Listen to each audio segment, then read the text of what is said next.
Alrighty, ready. What's up, guys? Welcome. The stream is not reporting massive drop frames and annoying stuff today, so we should get all those sweet frames, and it shouldn't be looking choppy or anything. So anyway, I hope everybody's doing well. Yes, today is the hunt for the legendary Precursor, the final mysterious thing on Coalescence 1 Unbridled. So we will check this all out. I'll explain the full story to you all. Hopefully we'll have fun with it. I've got some other minor gripes and things to talk about with PvP. But that'll be very short at the start, so don't worry too much. And we'll go for this the Hateful Swirl.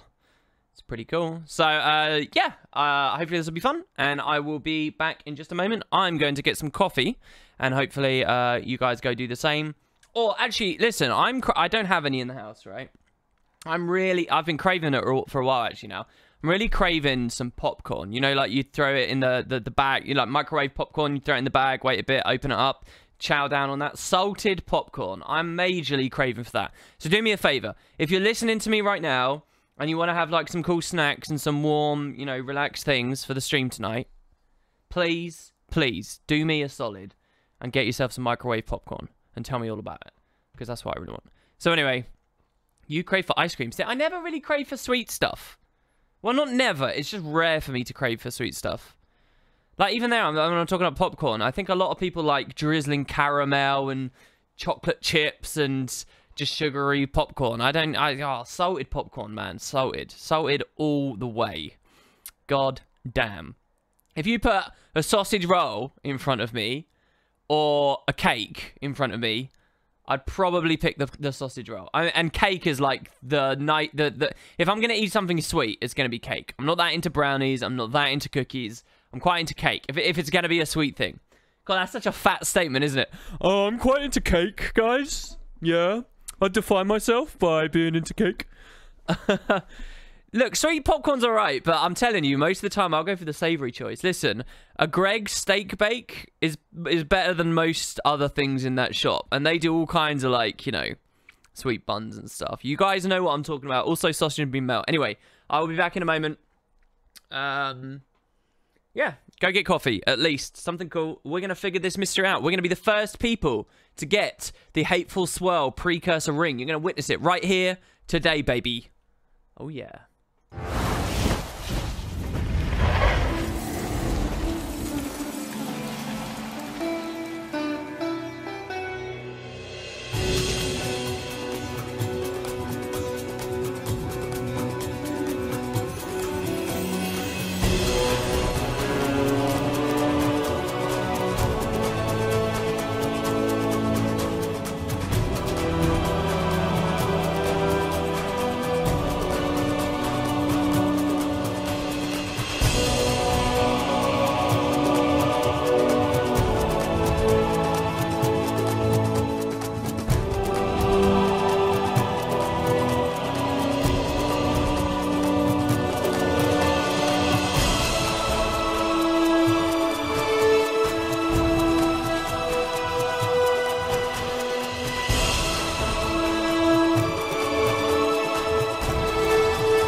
All right. Are you ready to rock? Hello, everybody. Welcome, welcome. Let me just tweet the stream and put this video up. And, we'll go properly with this. Sorry, I'm a bit brain dead right now. Let me do that. Now, let's tell people on Twitter. I'm going to discover now that someone's found the Precursor. I'll phrase the tweet as a question. Did anyone find that Precursor ring? That mystery? I like the word mystery. Mystery Precursor ring yet? Let's have a shot. Boom. Twitch.tv/wooden potatoes. Okay, so we got that. And then I'm just going to shamelessly copy-paste that to people in Discord and treat them like second-class citizens, which I usually don't do. Usually I tell Discord people first. If you're on Discord, usually Discord squad is the oh, they don't actually have a proper hyperlink. That's weird. Anyway, they'll know how to do it. All right, let me also just check event planning. Oh, we've got a video cut together from Ferrenir showing off the NA race. I think it was the NA race. Or it was just the race and a part of the stream. My voice is in there. Ooh, maybe upload it with potatoes too. Okay, maybe we can do that. I'll talk to Mina about that later, I guess, after the stream. Anyway, hello everyone. So, I'm just going to shoot the shit with you for a little bit and hopefully get some more people in. And then we'll talk about, you know, this glorious adventure on which we're about to embark. So for now, let's just say hello. And I'll give you a little story about me. I'm starting to get started in PvP now. Remember, when I climbed to top 30, it was very leisurely. I wasn't typing to anyone. I wasn't asking people to swap roles. I wasn't telling people where to rotate. I was just, it was that chill. It was that relaxed. Like, honestly, it was the most relaxed and yeah, there were minorly frustrating moments, but I was just playing and it was fine. Ever since then, though, really, and I played quite a lot of games since then, it's been a real struggle. A real struggle. And unless you're getting, like, 3 wins for every 1 loss, you have to... It's not just double win-loss. You need, like, 3 wins to 1 loss. A loss is worth, like, -20. Wins are usually, like, +6, right? And even that doesn't cover a loss. 3 wins in that case, if you're actually in the dread mode like that. So, so you really have to be winning more than 50% of your games. I'm only winning about 50% of them now. So I'm slowly dropping back down because my win rate's about half and half now that I'm being matched up at these levels. It's about, you know, and so it's kind of weird because it's like, I should be happy that every game is like a coin toss as to whether I'll succeed, but I'm not because it's dropping me lower and lower and lower. So I'm now only plat 1, which really kind of sucks. And I've also started typing to people. And I've started trying to teach people because you just see so much lunacy, just so much inadequate, shoddy, dim-witted play from the average person. And it really is... So I'm a bit upset with it all now. I'm a bit angry. So yeah, there's that. I'm sure it's never going to feel good slowly descending down the league, but that's my current experience. I'm only just in plat 2 at the moment. I'm not plat 1. I just reclaimed plat 2. So, yeah, I kind of dropped all the way back to where I was after 10 games. Well, not 10 games, after I finished Duoku on the first night. So, anyway. So, yeah, that's what's been going on with me. My desires for popcorn, I think were extensively talked about earlier. Let's see what people are saying in chat. This was almost the first thing I found. Drag queen obsessed with Greg's gets a steak pasty tattooed across his leg. Scary. All right, well, that's weird. Listen, I'm sure there's some more UK people around right now. Tell this man, everyone, the wonder of a Greg steak bake, okay? Or, as I said, like a cheese and sausage and bean melt, yeah? Or they did for a while, like these Christmassy ones too. I'll tell you what as well, Nando's sometimes do festive mince pies, Christmas mince pies, and those are to die for as well. I don't know how long it's been since they did those, though. I'm probably getting a bit out of touch with some of that stuff. As Dirac said, your Prime ran out and you must refresh it. I'm sorry to hear that it ran out and that it broke your spree, but thanks very much for considering doing that. That's really awesome, man. Or woman. Yeah, see, I'm remembering now. Fellaha says, woohoo, maintaining my streak. That was 3 months. Good stuff to you there, dude. Orione says I stream on a Monday. Yeah, I always stream Mondays. Saturday, Sunday, Monday. It's literally in the description of every single video I make. It's plastered everywhere I can possibly have it plastered. Am I brave enough to get bean boozled? I don't know what getting bean boozled is, but it sounds like a sex act. This is the first time you've caught my stream live, says Storm Sky. It's good to see you. Hopefully this will be a fun one as well, guys. This should be a fun one. I'll go in game in just a second.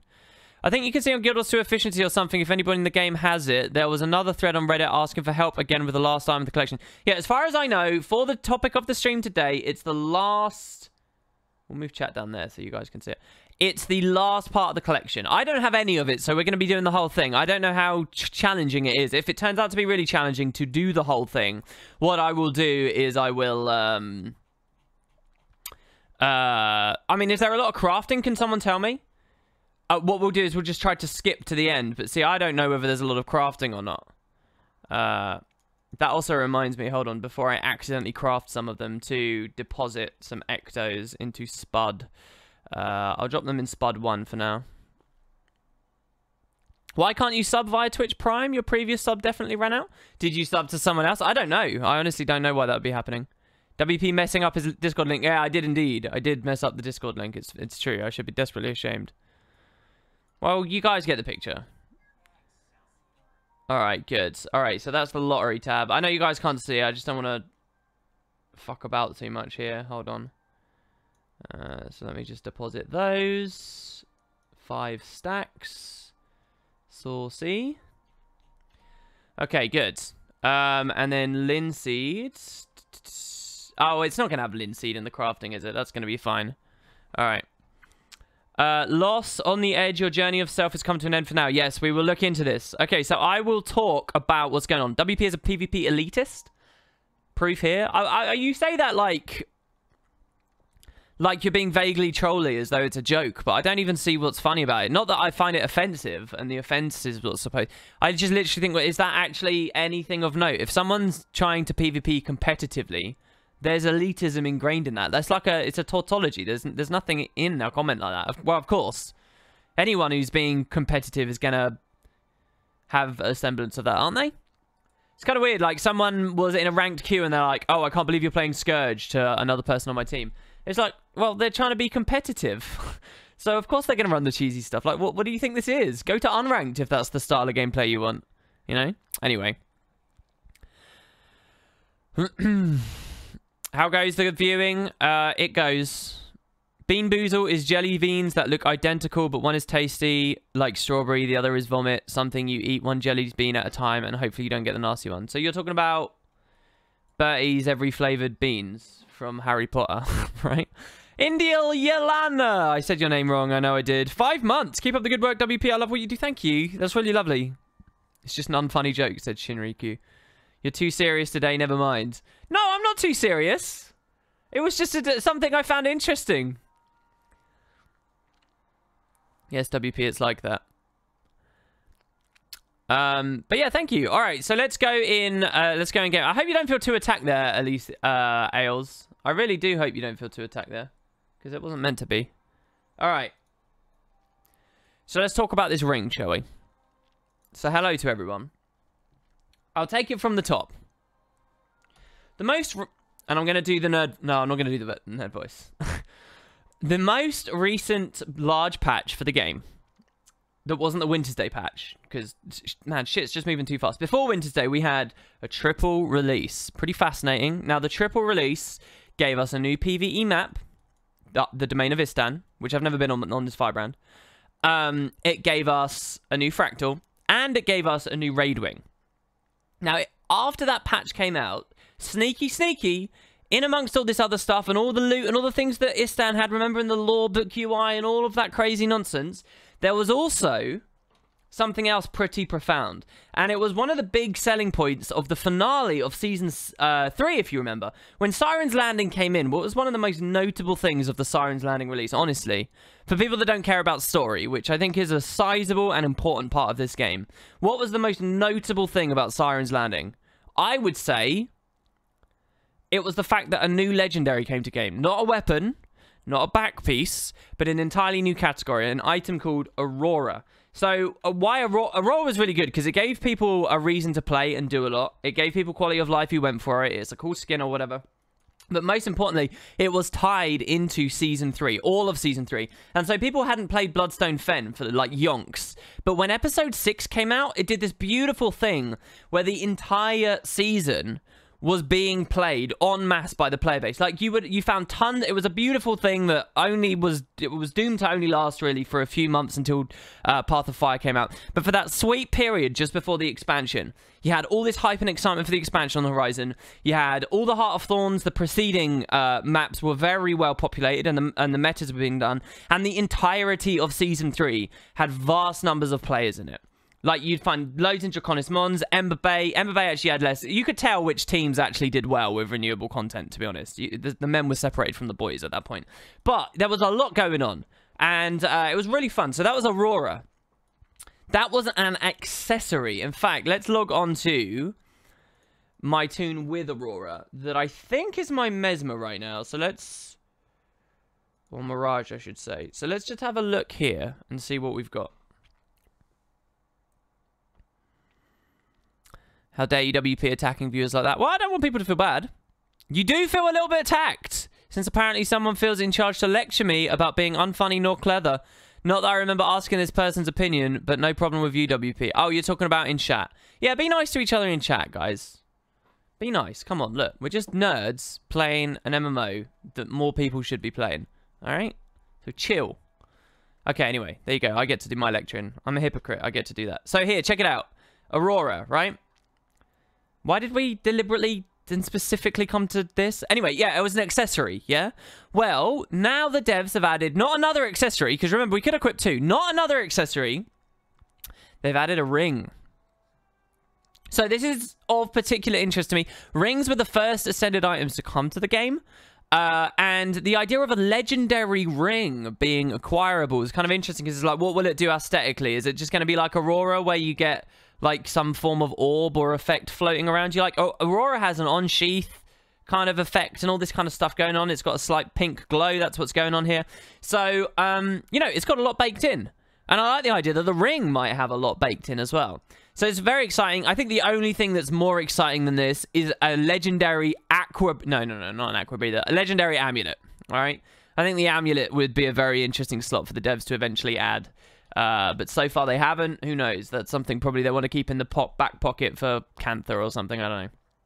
So anyway, it's all quite thrilling because people, you know, these are cool items. It's always been about the legendaries, and since the devs utterly failed with itemization and the mount system, we're kind of looking at this. So there's a few ideas. First of all, you should understand the ring is not fully acquirable.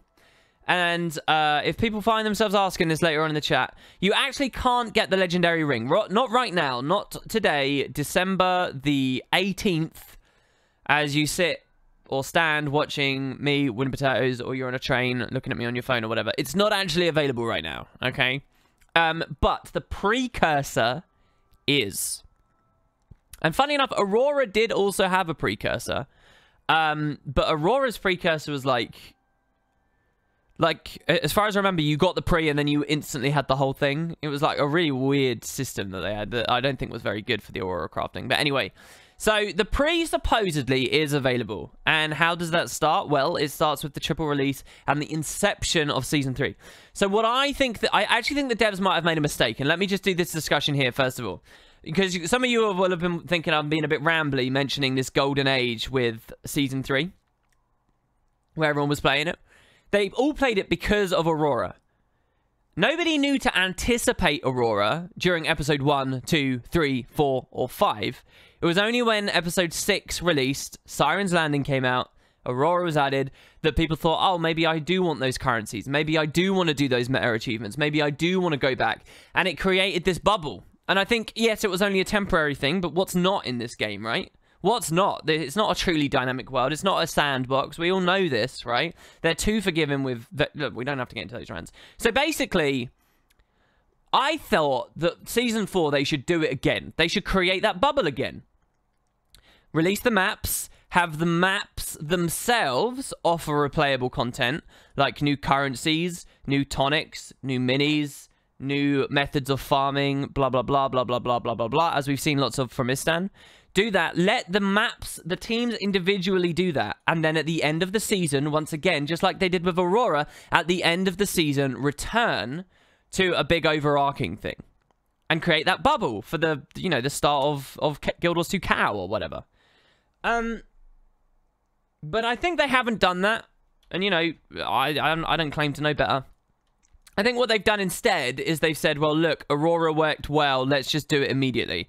So I think what's actually happened is Season 4, we're all aware going into this season, start to finish, that we are gradually building our way towards a legendary ring. I think is what they're doing. I think. But to start it all, you need the pre. And the pre is unlocked with episode 1 here.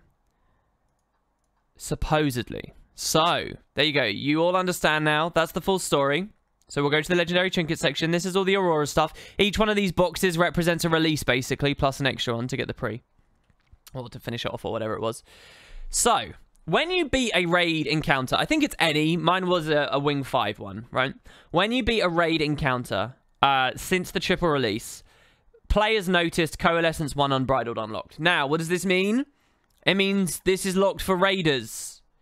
Which, funnily enough, I would have expected more QQ about. But I think the fact that no one's got it means no one really has any big dick envy yet. Or people are just understanding how easy some of the encounters are. I mean, you can do an escort at the start of Wing 3. Like, it would take, at this point in Guild Wars 2, and if someone's offended by what I'm about to say, go ahead and be offended. It would take a real lunatic to be upset at this being locked behind raids at this point in Guild Wars 2, because everyone knows how easy escort is. Either a lunatic who's just like off the deep end trying to like hate on raids, or someone who just doesn't know about escort, right?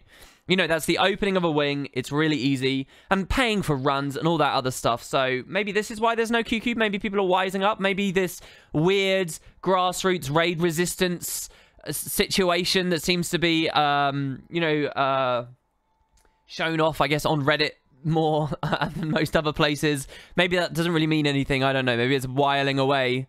But there you have it.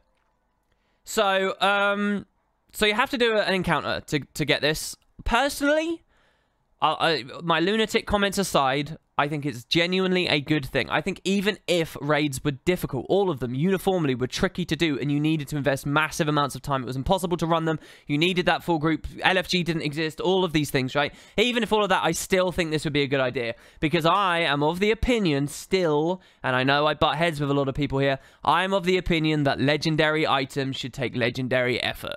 And if that means you have to get, like, you know, mid-gold in a league plus X, Y, and Z in World versus World, and you have to be an active raid, and you have to be Fractal 100 and all that stuff. I think that is, if I think about genuinely rewarding and interesting items in games, that's what appeals to me as an individual. It doesn't really align with the casual MMO mindset, but there you have it. So I would be happy no matter what. And I just got this without even realizing it was a thing in the game, just because I was doing the wing anyway. So that's how you unlock it. That's how it all starts. Coalescence 1 Unbridled. I'll give you a little bit more detail in a second. We had a couple of overlays here, and I can see chat's moving quite fast. First of all, Times Lament. Times Lament! Tier 2 sub, which is already very hype, and I'm super grateful for that. That's insane. 2 years! You just got your badge. Type it out. Let's see. I still see your old spud. You don't have the legendary spud yet in chat, it doesn't look like. Throw a message in chat. I want to see that you've got the legendary spud. Anyway, congrats, man. That's badass. That's super cool. Also, earlier we had Azedirak on Prime, who's on an 8-month streak, which is not too bad. And says, subbing via Twitch Prime was really buggy for whatever reason, but hey, 8 months in a row. Greetings from Germany. That's so lovely of you. Thank you. And welcome back. It's good to see you. Steel Crab has a different opinion to me here. Sorry, you guys can't hear the game. Let's turn this on. You've literally just been listening to my ugly-ass voice here. Steel Crab says, don't fool yourself. Once the legendary fully comes out, there will be QQ. I don't know. I don't know. What do we think, guys? Do you think Steel Crab's onto something there? I'd like to think that won't be the case. But who knows? Yeah, I do live next to the beach, and it's super summery and good. Very on theme with winter. I actually need to check my Discord messages because someone might have sent me a nice winter potato cam or a Christmas cam, and I haven't seen.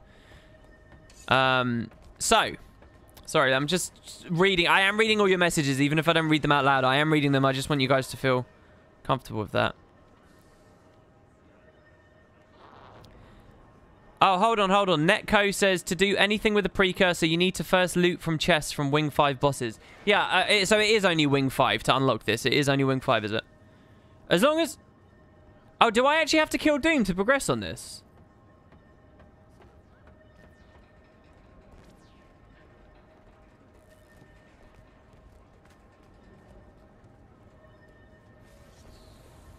Can I only get the last one if I have all of these? Or what? The whole stream might be terrible if this doesn't work well. Do I actually have to... I mean, I'm not going to kill Doom on stream. I will hopefully have Doom dead on Wednesday, though. You are the sexiest potato I've ever seen. I could spend all day with you on the beach and kiss you while we get sunburned. Yeah, thanks, but no thanks. Nike says, please find this for me. I need my ring. Well, if I don't have Doom, and I don't want to skip it, I know it's kind of unprofessional, whatever me, but I want to do it with my group that we were actually practicing with. I paid for my resub of 3 months today, and I don't have a resub notification. All right, I'm scrolling down. All right, what are people saying? Oh, I do need to kill Doom. But my question, though, is this locked? Could we potentially find this before doing the ones earlier in the progression? Do you get what I mean? Like the Storm Wizard, yeah, I could get the Warhorn before I get the pistol, right? It's a collection too. So with this, could I get this before this and this before this? Or is it like a quest in that it's one and then the other is locked? Is it really locked, says Netco? How do people know it's locked if no one's got this? I mean, the description suggests it's locked. You need the book to get the pages. I don't think you can even look at the 4th item. So we can only get these ones here, right? Oh, I see. So we get these 3 items, then we combine them together. Oh, this is such crap. Do you know how genuinely, like, depressed and annoyed I am at the state of PvE and the way I've presented it over this triple release? Like, it really sucks. This fucking wing and the fact that I haven't been after so long is pathetic. Basically dedicated my professional adult life to covering this game, and after all this time I still haven't killed the fucking... Like, it's gross. I'm so mad at the situation I'm in that I put myself in. It's really depressing. Do you know what? It is genuinely really, really... Like, there's no way I can properly express to you guys just how irritated and upset and just... And here I'm being punished again for not having done the wing. This sucks. This really is lame. Alright, well, I guess we can't do this stream then. We can do these at least. I'll finish my story. Coalescence Unbridled. Your prediction for violence has attracted the attention of malevolent energy. Perhaps you can soothe its bloodlust somehow. And what we're trying... This is the precursor right here, right? Now, there's no right-click preview because it's a ring. But it does look like you can select the initial stats. It's got its triple infused slots. The devs were smart with that. I think they always mess up adding all the different recipes to the Mystic Force, so just give it to people with the 3 slots straight away. And the flavor text says, this band of energy burns and chafes your skin as it writhes on your finger, furiously hissing incomprehensible epithets. This is the precursor for the legendary ring, Coalescence. Now, you guys know I enjoy me some edgelording. This is pretty edgelordy. This is some good stuff right here. So I'm really quite excited. Some people were predicting as well that the Scepter... What legendary did we get this release? But that we should get a really good necromantic item. I hope that this is sort of the good thing for the necros. I think this is badass.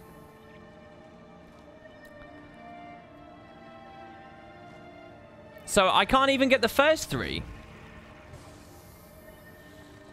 So what, does killing Doom give me these 3?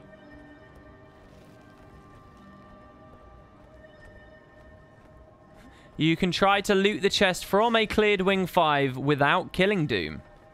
Oh, is that actually viable if I go into an empty instance that someone else has cleared? That seems weird. It would have to be like a separate chest, right? Doom gives you the third one. I've beat everything in the wing. I deliberately DC'd out of the spirit wall encounter because I was dead at the end of it and I was trying to record footage and I didn't want to be dead at the end. No, it doesn't work. Yeah, I didn't think it would work. First boss for first item, second for second, third for Doom. But I've killed the first boss, so why don't I have the Transcendental Binding? What did I beat it on? Mirage at the time? No, I was... Yeah, I tanked when we beat the first boss. I've beat the boss the first boss several times, actually. There's no transcendental thing here. No, I don't want to buy a kill. I really don't want to buy a kill. I want a real, legit, normal, proper experience. I want to play the game. For the first kill, I'm against it. I want to actually experience it. Oh, the chests are hidden nearby. Has it been raid reset already? What day is it? It's Monday. It was reset last night. Fuck! I could have gone in, but it's been reset.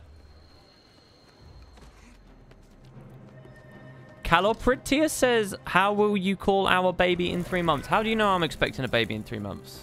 What is this? I don't talk about that online.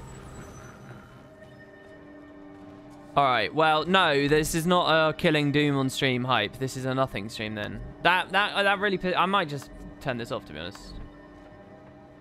What can we show off? We can't do anything, can we? You can still get the first one with the boss still up. Oh, can you? So we can get the first item without even killing the first boss? God, but trying to interact with Twitch chat on delay is like pulling teeth. It is frustrating. Please type in complete full sentences. You have to type in very full expressive sentences because otherwise it just gets lost in a vacuum and I lose all context for what your message is. Please speculate about it. I mean, we can speculate. Yeah, we can at least do that. Which was what I was hoping most of this would be, to be fair. So, it's kind of a thing. What's your take on raid kill videos where the filmer has several unopened bouncing chests? Are they trolling? I think they just don't care. I often leave bouncy chests up, and I don't really care that much.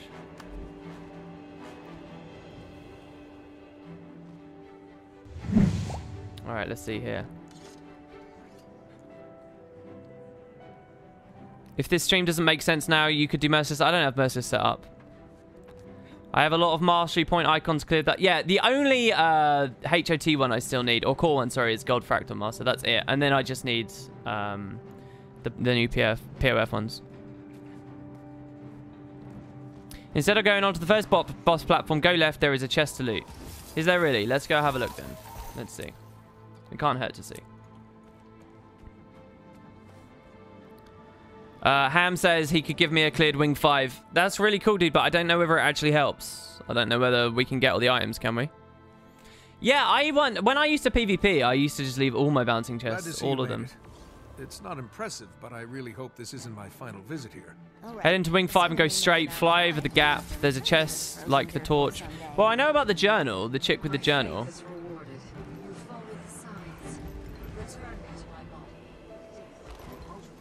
Teapot cancelled tea time on Sunday because of crippling depression you got on Doom. Why do I believe that that's not the case?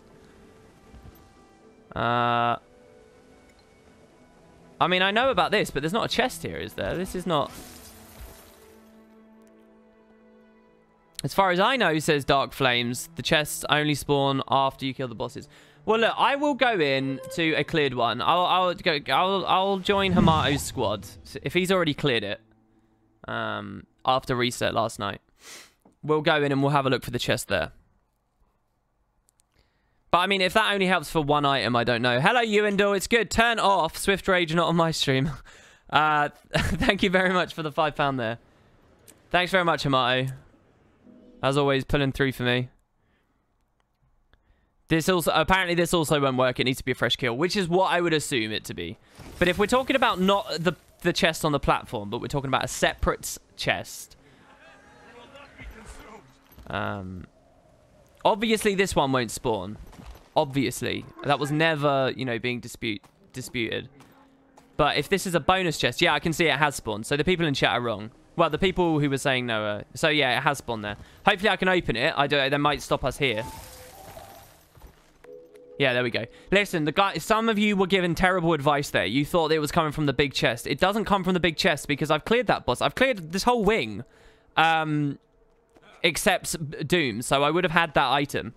All right, so we can open this chest. So that's really weird that the devs do this, though. I guess they didn't expect us to come here early. I wonder if this extra dialogue here, then, is a thing. So maybe the other ones are around?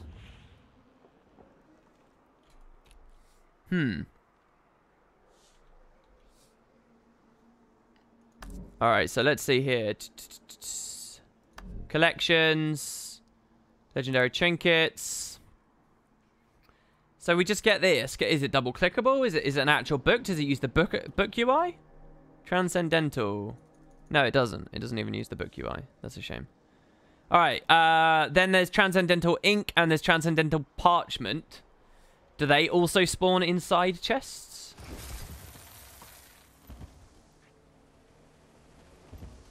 The extra chest would just give you junk if you hadn't... Or if you had already done it. You do need to have actually killed the boss on the account, apparently, for that to have worked. Well, that sucks because, again, I DC'd. Oh, I shouldn't have done that. I deliberately DC'd at the end of Spirit Run when I did this last week. So I actually still have this bit locked. I mean, Spirit Run's not hard, and I've done that before, so I'd be happy to do that on stream. It's just a book back. Of course you can't read it. Oh, good point, actually. Yeah, it's the binding, right? Down here, says Ham. Wait, where? Oh, he's all the way over there. I see. He's green tag. He even put an arrow there. Look at this. Look at this carry. Look at this.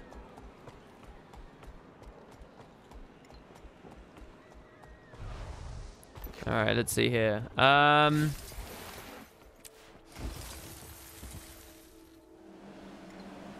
can't wait to probably talk to you guys about this stuff, by the way, because it is all very cool. All right, yeah, this chest is here as well. Hello. Oh, but I didn't get the item. Right. That's because I don't have credit of Spirit Run because I fucking DC'd. I want to cry. I actually want to cry. And then the last chest will be there, but I won't get an item because I haven't got credit for Doom anyway. So all of it's kind of pointless in the first place. You can show me where the last chest is if you like. Pug the Soul River and statue events on stream. They're piss easy anyway. I mean, we could do that. If you guys... I mean, if Ham wants to do it, I could just get people to join this squad. I am happy to, on stream, do those two. That's perfectly fine. I'm more than happy to do statues and the wall again. Because they're pretty simple encounters. They're not that challenging. I agree. And I think we'd be fine.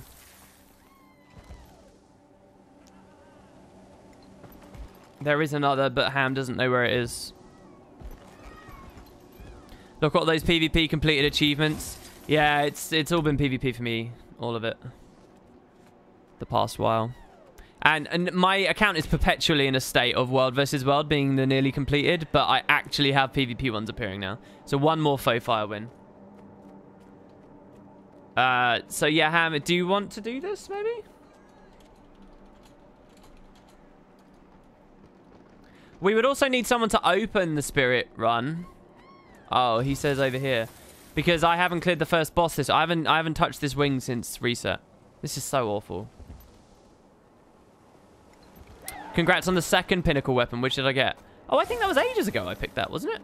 Oh no, it's coming up. Yeah, it was ages ago. I'm getting another one in a minute. Well, a minute, I say. Next reward. I can't remember. I think I've got the pistol and like the staff. I think that's what I've got. Good evening. I'm not really that good. I'm doing all right.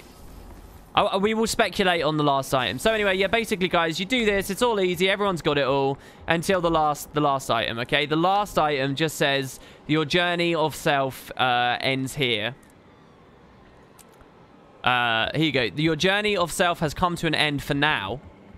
And people are wondering what that is. Now, apparently, some of these other ones are, like, in Path of Fire maps. So this is, like, the first map. This is the Highlands. This is the Ellen Riverlands. This is the Desolation. This is Vavi. So it makes sense that that's then Istan.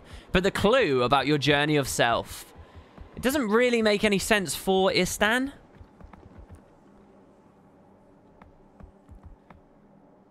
So I don't know. Also, the icon's different.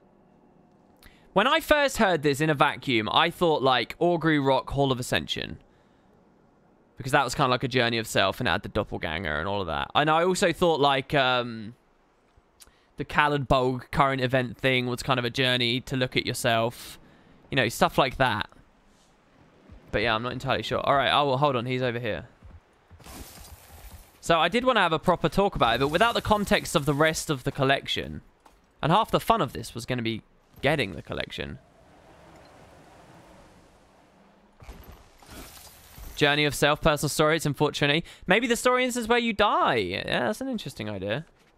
I didn't get this one either. Surely one of these would have been for statues, though, and I've done statues. Alright, so listen. Hamato said he will do this. If you guys want to. I've never done this before. And I think it's probably a disaster. But if you guys want to come do this wing up past the statues, we won't do Doom. But if you want to just see how it goes, I will happily do a few pulls. If it's not a disaster, no harm, no foul, and we'll just leave it there. So if anybody wants to come, this is North America. Just join on my squad. That's all you got to do. /squad join.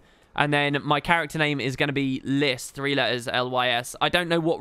we'll see who joins, and then we'll figure it out from there. But yeah, and we'll try that.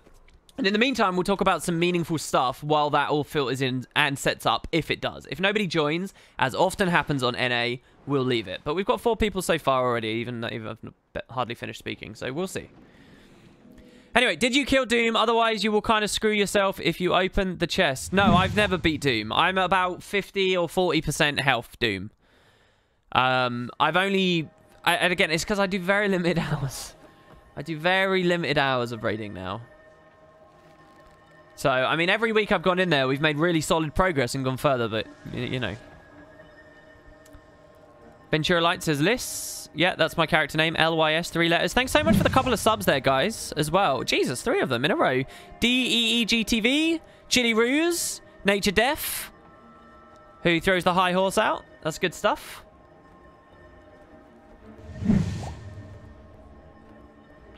For the WoW players here, this is how I imagine Ice Crown. What's Ice Crown? Do you want to tell me that story? But now that you've opened those 2 chests, will you be able to loot them again if you beat the encounters again? That's a good question. I should probably character swap, which is a shame because I played Chrono for the first 2 encounters. Actually, I played a huge number of different builds in this wing. We still only have 4 people. This might be a disaster. I kind of cringe at the idea of doing this on streams, to be honest. With no real communication, absolutely no... assurance of the quality or kind of players you're getting or any of that. It's just a bit weird. And it's a fairly new wing still, I would say, and a lot of people don't know what they're doing. Ice Crown is the Wrath of the Lich King last raid, right? All right, so other speculations about our journey of self. So yeah, that's an interesting idea. In Path of Fire, you do have a moment where you die, and this all seems very underworldy and very Grenth-y and spirity and afterlife-y, so it's an interesting idea, but people might have already checked it, and I do think on a mechanical front, it would be very odd for the devs to make you redo that. Though the story is repeatable now, and maybe that's something that they should look into. From what I see on the icon, it's just the front of the book, really, and I don't really think it's anything else. Your journey of self has come to an end for now, ... Journey of self. See, here's what I meant by context. Some of these, when they do hints, it's like region names. Like a lot of the collections, it will be, you know, there's collect all the Karka and Dredgehaunt Cliffs, and one of them will be Nakrajoyov's Fall. And you'll be like, Nakrajoyov's Fall? What the hell? And then you'll realize Nakrajoyov's over here, and there's a place called Nakrajoyov's Pass. So you go there, and then there's a hole or whatever. So, I didn't really know whether they were doing this here. Despite the branding, this city is still an architectural marvel. I actually... So, I've got... one of my friends was helping figure this out, I believe, for Dolphy, because most days he does that, I think. But, and they couldn't find this, and they asked me about this. I said it was in... I said I would check the brand in Vabi at the Garden of Saborin, and it did end up there in the end. So, I know how old this mystery is, because then immediately he was looking for that. But I haven't been able to offer any advice on this one. What's this one? Beware the danger of secrets kept. Bleached bones, a sentinel of Cormyr. Falling water echoes over the stones set by dwarves, long forgotten, recently remembered. I mean, these all seem pretty obvious, right? That's obviously going to be the second map, and it's going to be in the dwarven area. A quiet place for rest in the graveyard of stone. I don't know. This is just there's so little to go on to. It's obviously not doing the place name idea thing, you know. So there's so little to go on to here. When I think of Guild Wars 1 lore as well, the idea that we keep progressing and now we're in Istan, because it did come with the Istan patch. It's like... There's no real journey of self in Istan, is there? Not really. I don't think so. So I'm not sure about that. Can all accounts access the Hall of Monuments? I mean, the scrying pool is maybe... the other thing as well, I did have an idea as I started speaking there, and now it's gone actually again already. But yeah, the... God, it was on the tip of my tongue again, and now it's gone again.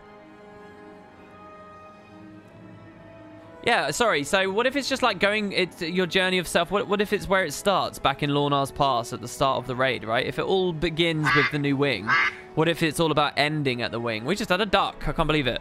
Brian Miguel Roman says second stream in a row. Oh yeah, dude, that's so cool. Yes, thank you very much. Wow.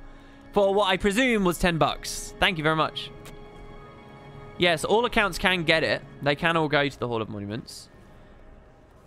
Yeah, so like a journey of self. It's about like your spirit enduring from GW1 to 2. They do those weird like suggestions there, don't they? I've been holding my coffee for ages and I just want to take a sip here, so I'm just gonna drink this. We've got 7 people. They just said potatoes question. Oh, they're not in the group, I don't think. But hello, here, I won't be rude. All right, seriously, I need to drink. One sec.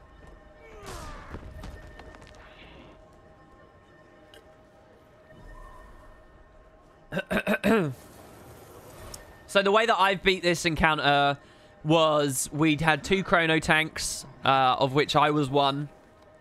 We always had the boss on the white circles. We knocked the golems to the outside. We had a scourge for eppies, longbow rangers with glyph of tides, warrior with wild blow. And that was it, really. That's all we needed. The scourge also can run that sand portal and save you from really bad walls later on. And yeah, you just knock them out, immob them out. They've probably been eppied. They die away outside of the stack. I know you can do a strat where you knock them in, but to me it seems foolish. I'm not great at this wing, but it seems foolish. It seems to just cut off your lines of movement and increase the RNG of a bad wall. Then Spirit Run, I ran Chrono again, and I just shared mass amounts of Aegis, Stab, and just did range damage to Rifts and walked through like that before falling off right at the end and leaving the instance because I wanted to redo it, and then I never did in the end. And then the statues, I did like loads of different builds. I played a Healing Ellie throwing orbs in the dark room. I played Condi Mirage, which was a terrible choice. On the one where you split and you have to stand in the... Nobody understands what I'm talking about here. Only a couple of people know what I'm talking about because so few of you will have done the raid. And then there's another one where I think I played DH? Question mark? Just because. DJ Easy says I can druid, but I don't know the wing too well. I mean, I'm not going to say yes or no to you. If you feel confident enough to come... I think most of this is knowing the wing, though, right? Like, you're basically in progression. Doesn't matter if you know the class. That's, like, 2% of the entire thing, in my opinion. It's 98% knowing the encounter. Unless you're being carried by 9 other people who already know the encounter. You know what I'm talking about? You watched it originally on the patch day? Good, good, good. Your group hasn't even been able to clear the first encounter. That's a shame, man. When I've beaten the first encounter, the groups that I've beaten it with, you find they really struggle for the first like half an hour, and then they click, and then as long as there's that moment where they click, you suddenly just feel really rapid progress, and then it's done.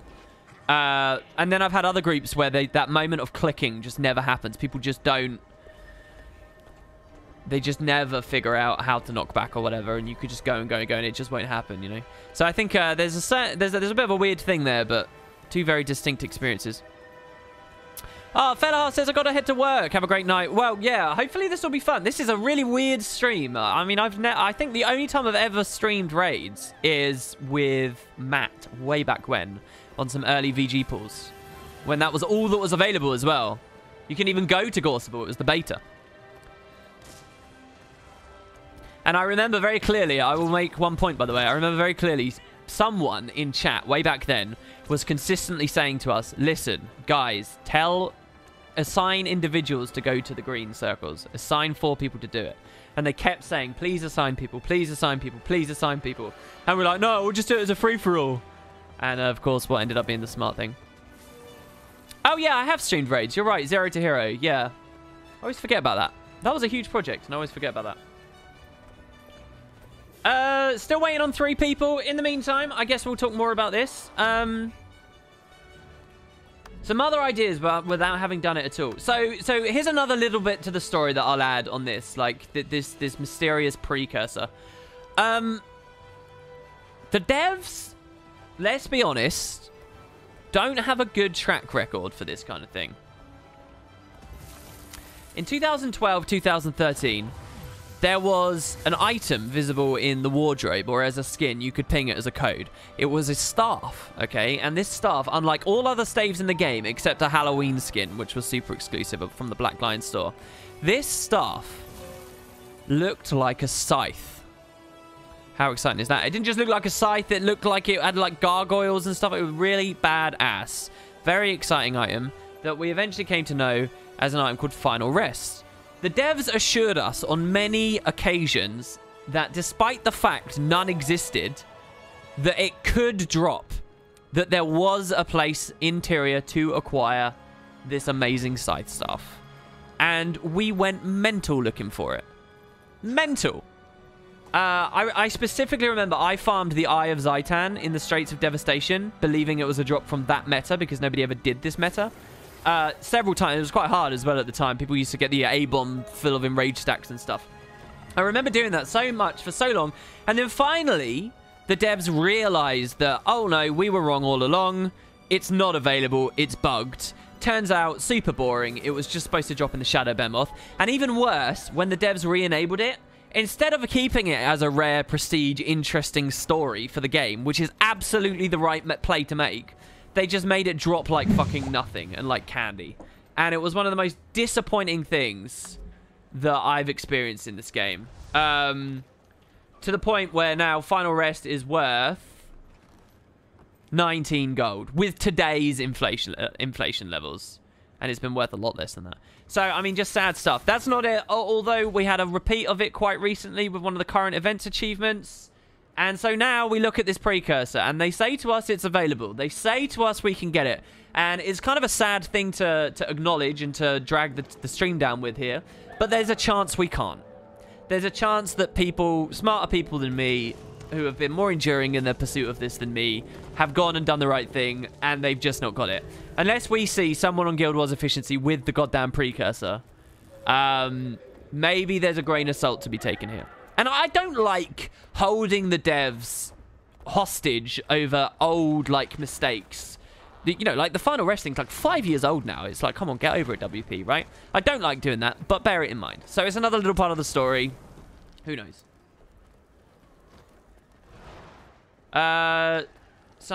Grimjack whispered me, I'm not doing Doom. No, I'm not doing Doom. I want to get a real clear of Doom. We actually have 10 players here. I can't believe it. I'm going to trust that people are organizing it. So Grim is actually one of the people who's, for not all of it, but a fair amount of the progression I've been doing, he's been dipping in every now and then. Because I don't even really have a static. I've mostly been, it's like a couple of people and mostly LFG. So yeah.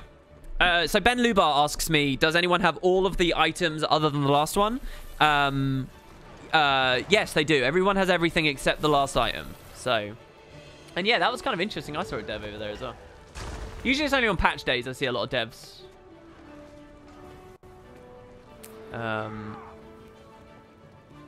This time they did give us hints on Reddit where to find it. Did they? Oh, Netco00. I am going to give you a command. Permit Netco00. Can you post a link in chat to that, please? You have permission to post links for 60 seconds. And if you're too late with it, just ask me again so that I can click it and I'll read it out to the stream and we'll see what people think.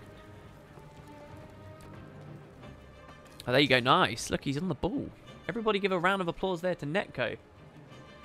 All right, so it's ArenaNet Fairler. I always feel bad with this dev. If you've ever noticed, like a bit behind the scenes, on my AMAs, this dev posts all the time, all right? All the time.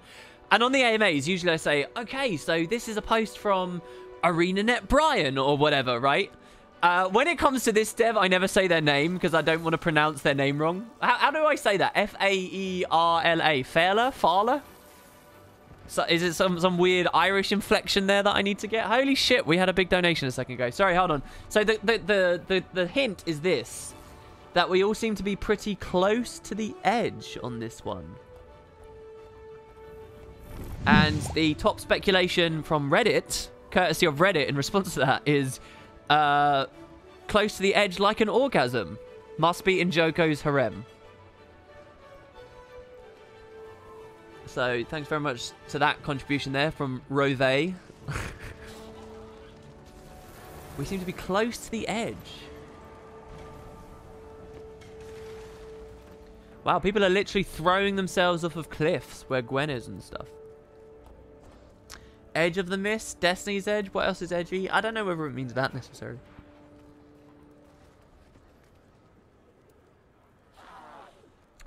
So, but that dev comment seems in response to some other stuff. So I need the context on that other stuff as well.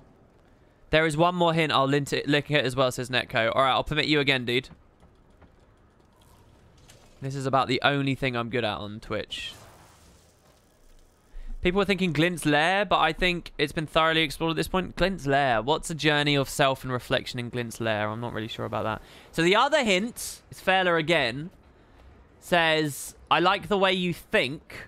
I'm at a loss for what I could say that it wouldn't outright give it away. So they've italicized close to the edge and loss.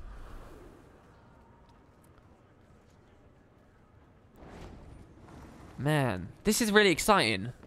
It's so cryptic. This is the good shit. I really like this stuff.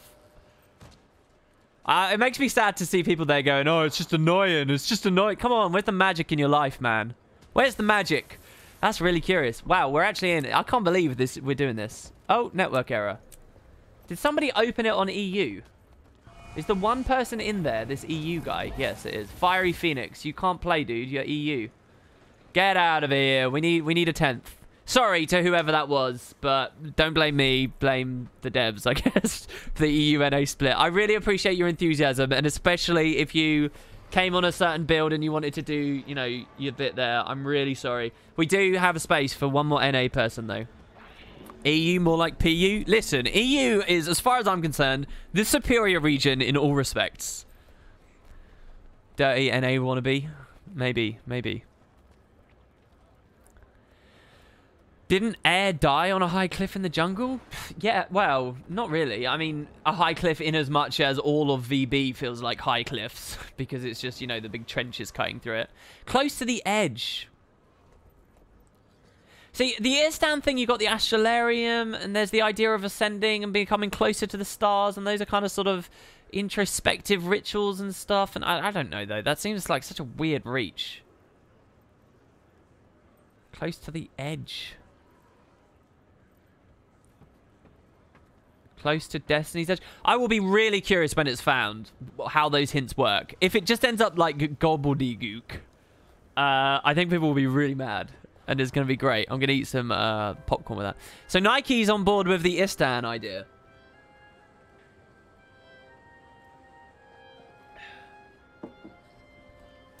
But what, man? What would be an Istan that's like a reflection of yourself? The only other thing I can think is Guild Wars 1 festivals had the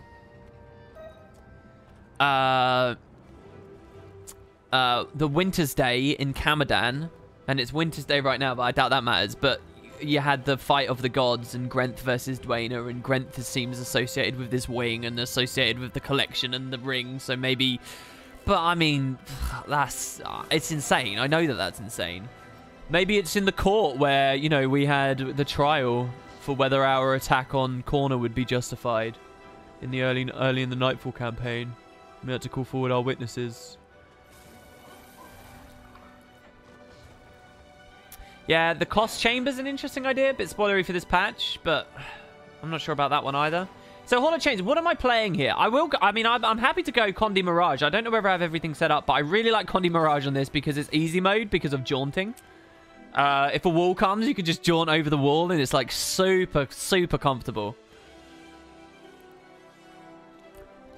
I mean, I'm very much accepting the embarrassment here of having terrible rotations and things for all to see. And possibly instantly dying because I'm distracted by chat or just a bad player. But I will accept the risk of that embarrassment for the sake of getting this collection going for the stream. Kesho, the Lost City. But, I mean, that would be weird, right? Because, again, like, there's such a clear-cut progression through all of this of, you know, this map, then this, then this, then this, then this. And then Istan gets added with the ring. I mean, it's...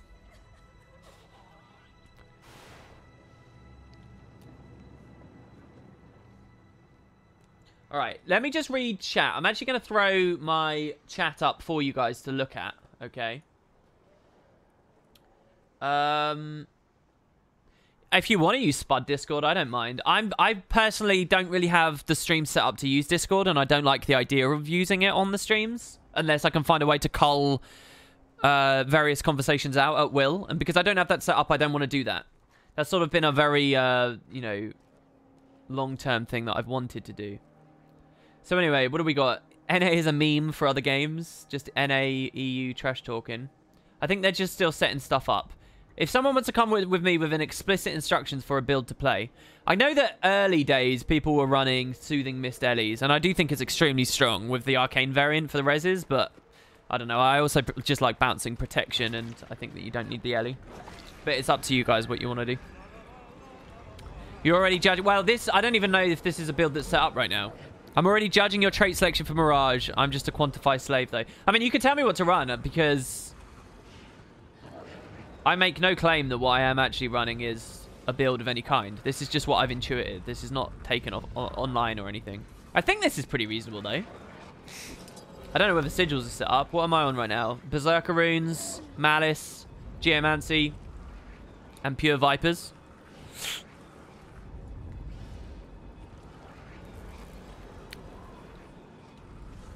Could it be somewhere along the edge of the brand in Vabi? So you're thinking edge and loss and stuff? Actually, do you know what?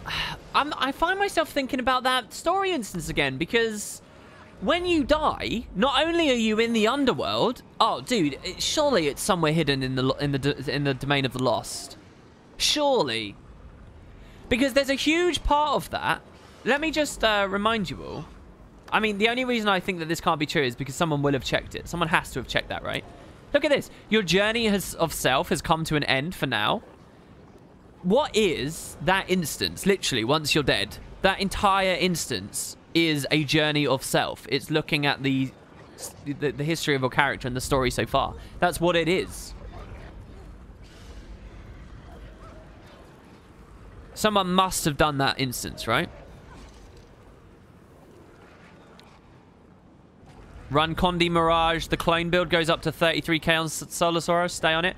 Yeah, I actually, when I beat this my first time, I think I was top DPS against another Mirage, but the other Mirage was running Dune Cloak, and I was actually on Infinite Horizons, because it was right as that nerf landed, if you remember. And I was pulling really good damage on Infinite Horizon, at least, you know, flipping backwards and forwards from the Dune Cloak guy. And some guy on LFG was like, didn't you know they deleted that from the game? And I was like, yeah, but they clearly didn't. My arc's out of date as well, so I don't even know, really. I mean, we can throw the meter on, because why not? Again, I do like this jaunting for easy mode.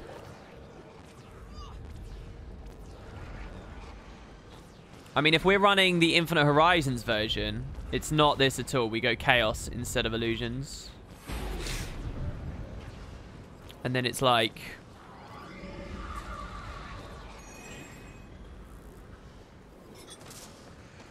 Oh, and I was running this as well. This is really good. So much Aegis, free Aegis for your group when you use the hill. It's really nice. I really like it. However, on this fight, it can throw random dazes out, which locks tormented deads to your group after they've just been wild blowed or whatever. And I caused a couple of wipes just because I was running Chaos Storm, and those tiny little dazes were CCing the dead, which was really sad because I really like this trait, and I really like it on stack encounters as well.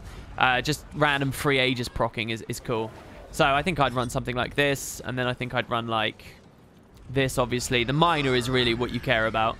And then the final one doesn't really matter as far as I remember. Which is sad. It's always sad when a Grandmaster counts for fucking nothing. When was there a new legendary added? With the triple release. And it's one of the reasons I wanted to talk about it today, because it's pretty exciting. I'll go to subgroup 2, I guess. WP, give me Lieutenant, says LeBlanc. Alright, sure. I'll just give you squad leader. I don't mind. You can have squad leader. I'm not going to be... I'm going to try and pay attention to chat more so that people get some entertainment out of the stream and we can talk about what they want to talk about. WP, check the God's Lost Swamp. I mean, the other place as well is like Kessex. That area of Kessex is also kind of where the two realms are quite close. I think you still run Phantasmal Force. No, not illusions, right? It's dueling. It's dueling. You don't run illusions. You run superiority complex. You can potentially run fencer's finesse, and you can run... This doesn't matter at all here, but I like desperate decoy just for a bit of extra generation, just in case. Now, that can fuck you and interrupt, like, an ambush on a clone, but whatever. Yeah, I think this is what I like to run for Infinite Horizons. But again, like, I'm not some pro build crafter. And we can run the sword version. So there's a bit of a bug where essentially this trait, if you guys have a look here, this trait, Fencer's Finesse, you gain stacking ferocity whenever one of our illusions strikes with a one-handed sword or a spear. So illusions are both clones and phantasm. There's a bug with this though, that means even if it's an axe clone, so nothing striking with a sword or a spear, but just because you have a sword equipped, you get stacks. So it's a bit broken really. Mind you, if I run Infinite Horizons, I need to put a Sigil of Energy on and stuff. Do I have a Sigil of Energy? Look at how bad my gear is now. Look at how much random crap I've got. Oh, I do have a Sigil of Energy. Oh, and I can run oh, see, the thing is, I'm used to tanking this fight. I don't actually... Whenever I've beaten it, I've been a tank. And in my opinion, the tanking here is one of the more important things to get right. Here you go. I do have a Viper's thing with energy. Yeah, so it'd be like this. And then like a sword, I guess, up here or something. I mean, it's definitely not optimal. But again, you don't even have to be that optimal. I guess if we struggle, I'll min-max and put more effort in here. Oh my god, there's a ready check. There's legitimately a ready check. Alright, let's see. People are saying 1...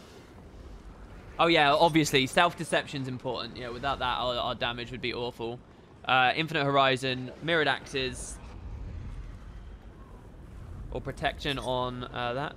Does Mirrored Axes really not count for anything now that the bug's been patched or whatever? Axe skills generate an additional axe. Surely that's better. Surely. I'll trust them that Protection's good. Oh wait, yeah.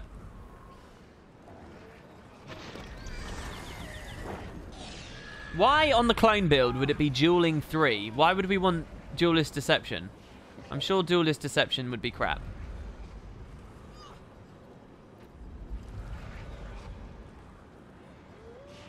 What does that give me on the clone build? It's just because it's because of the desperate decoy thing, right? That's what it is. It's what I described earlier, I think, anyway. I think that's what the situation is that people are talking about there. And then, yeah, I guess I'll take this instead of Fencer's Finesse. They might have even fixed that bug, I don't know. Actually, I'm going to run Evasive Mirror because the worms, I don't know how we'll do here. We'll see. This could be terrible. This could be... I don't know whether these people have done it before. We've got 2 tanks. I don't know whether... we will try. I'll just keep my wits about me and we'll have a look here. Here we go. So, just to explain, basically, our job is to stand behind the boss and to dodge those, by the way, because they really hurt. Our job is to stand behind the boss. I don't have any food on either, so it's a bit annoying. Maybe we can add some in a second here. We go low. Okay, we got a wall coming. I need to move. All right, I don't have the dodge food, so that's a bit lame. Oh my god. All right, let's just focus on the fight now. Yeah, so we kind of want to stay behind her. She stacks this thing called Necrosis on us, which means that we take big damage, basically. Increasingly so. The arena will shrink. You just saw she knocked the outer ring out there. Walls will come to try and one-shot us. I was stood in front of her there like a dimwit. Walls will come out that try to one-shot us. And the main mechanic is that there's these mobs spawning in the middle of the room that explode into like a hell fury. So there we got a beautiful little dodge. That's the other nice thing about Mirage on this, honestly. It's just really easy.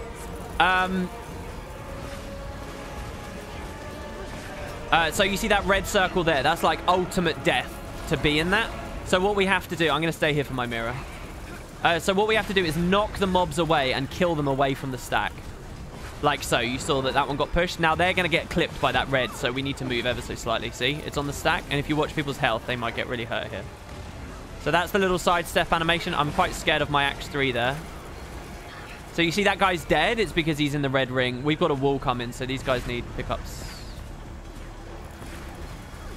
Ideally, that red circle wouldn't be there. Neither of these would be here. You're going to push the Tormented Dead, like, well away from the group.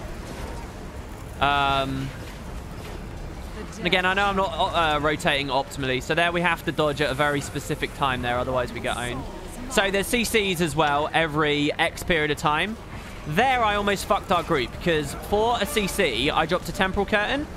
But then I noticed that at the same time, coincidentally, a Tormented Dead was up. So if I'd actually double-tapped the Temporal Curtain, if I'd gone to pull in, I would have pulled one of those mobs right into the group, and I would have wiped us all.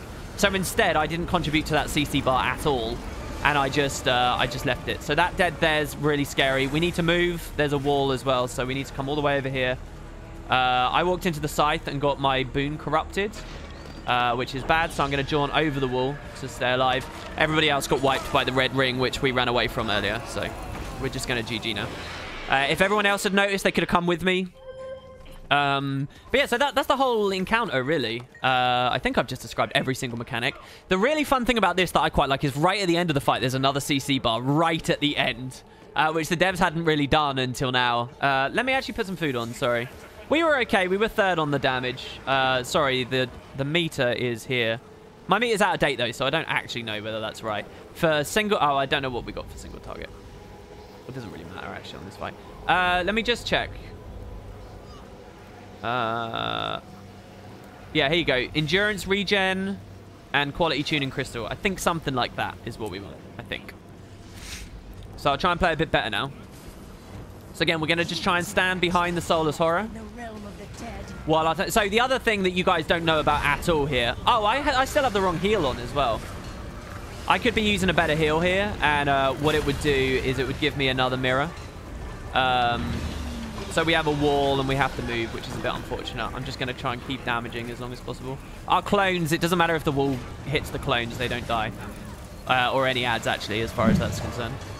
I need to remember to do weapon swaps for my Sigil of Energy, because that means more evades, which means more procs of my ambushes.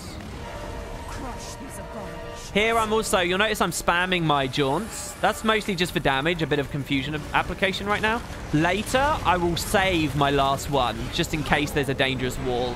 Like here, it's pretty easy, because look, we've got no reds around. The walls aren't that dangerous. So I will just jaunt as best I can there. So dodging is a big part of my damage. And I can use all my endurance up offensively, which might catch me out on one of these big, you know, these big wind-up oranges that you're looking at. So I have to be careful of that. And quite often you'll see I save myself with the Axe 3, which is also an evade. So you can sort of focus on all of those things at once.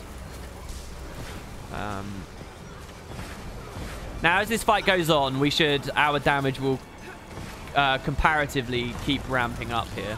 So a dead just died in a terrible place. So we have to be extremely careful there. It's on the group. The tank moved okay. I'm scared of Axe 3 here because it might place me in the red, which it did. I went for it anyway. It was probably a silly risk. And now another one's dropped. So these reds in the middle, I don't know, actually. I should read. Are we trying to knock into the middle or are we trying to knock out?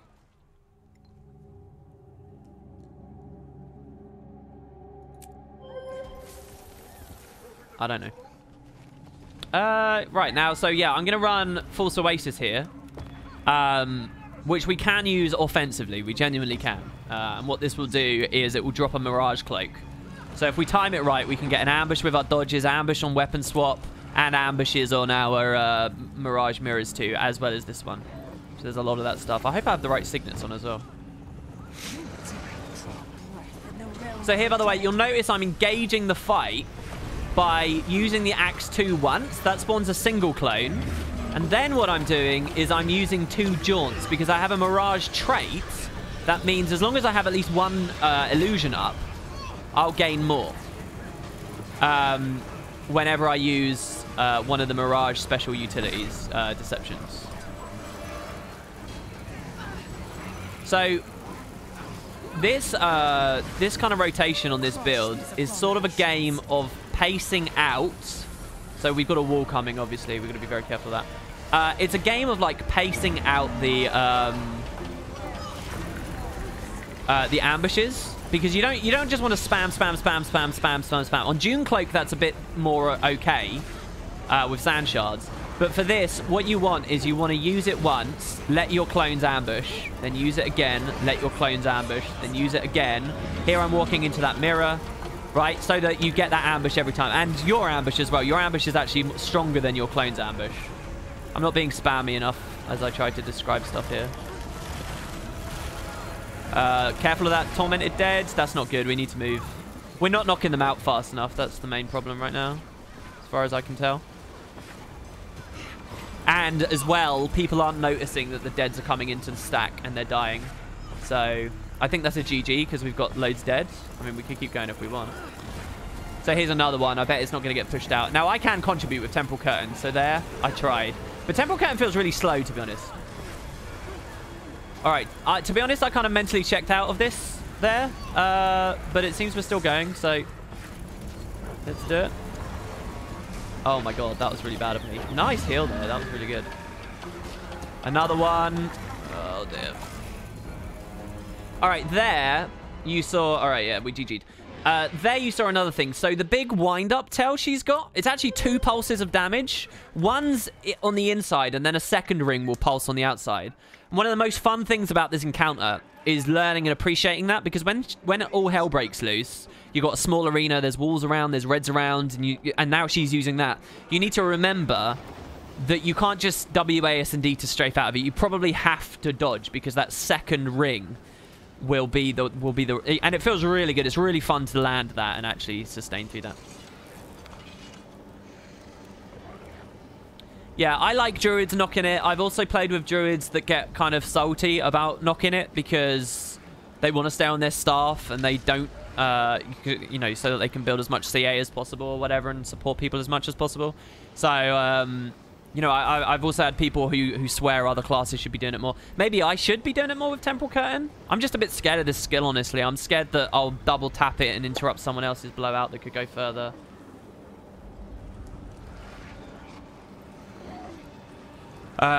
So yeah, so what's going on in chat right now is people are saying that they want a better tank. If anyone has advice for me to get a little bit higher on here, by the way. Again, I don't know whether any of these numbers are actually real. The Scourge will be higher from early in the fight from the Epis on Cleave anyway. I haven't looked at how I'm doing single target. And I don't know, this might all be bugged.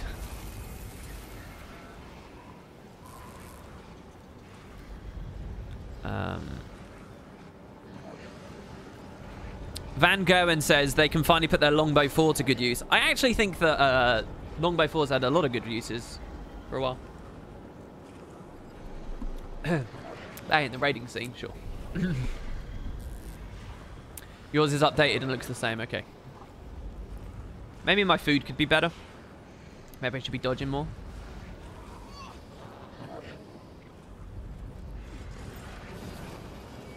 Oh, so am I doing it too fast, do you think? Do you think I'm not giving them enough time, that 1 second cooldown? So here, I'm going to use the Axe 3 right when that pulses. So I'm going to dodge for 1, and then my False Oasis is going to give me the other one. I wasted a Sigil of Energy proc there, which was really silly. I'm going to walk into that there. Proc another one. Jaunt. Proc another one. Crush these abominations. We have the wall. Bit unfortunate. I could have used the Axe 3 to get in quicker there, but again, I was scared of the wall being nearby because there's RNG on where I land with it. So I have 2 dodges here, and then I get another ambush when I walk on the mob because I had a mirror that was actually down. So I can do it that way. Feels pretty good. I just feel like the deads aren't getting knocked far enough. Maybe it's because I'm used to Wild Blow. So there I didn't dodge, but we had a really good counter heal from the group, so that was nice. I really want to run this build, or lots of people on this build, with a Tempest that pumps out flat endurance on Vigor application. That'd be really fun. There, we'll do that again. And then again.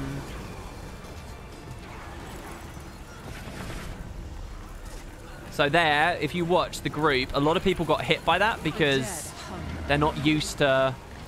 So there's sidestep and we get the evade again. So first CC. I'm going to res here. Nobody's resing, so... Oh, one landed.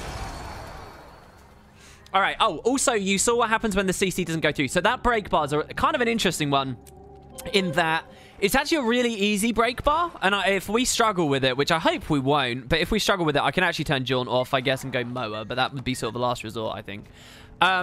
It's a really easy break bar, but it doesn't last very long. And if it lands, it's a huge strike of damage, but also it's like perma uncleansable fear on everyone. So you all run off the platform. And remember, at the end of the fight, there's another one of those break bars. And at the end of the fight, the arena has shrank significantly. So it's kind of a fun skill to die to. Yeah, we did pretty well on that one. We were at the top that time. So yeah.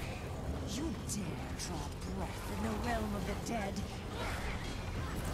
Maybe just me pacing them out a little bit more than what was necessary. Oh, I didn't have all my shit up. That was kind of bad.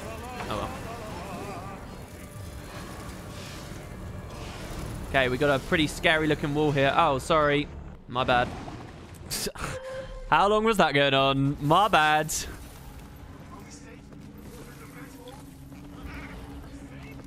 People are asking if I have Vigor. I should have Vigor, right? Doesn't one of the miners? Yeah, oh, Shatters give Vigor. That's not very good.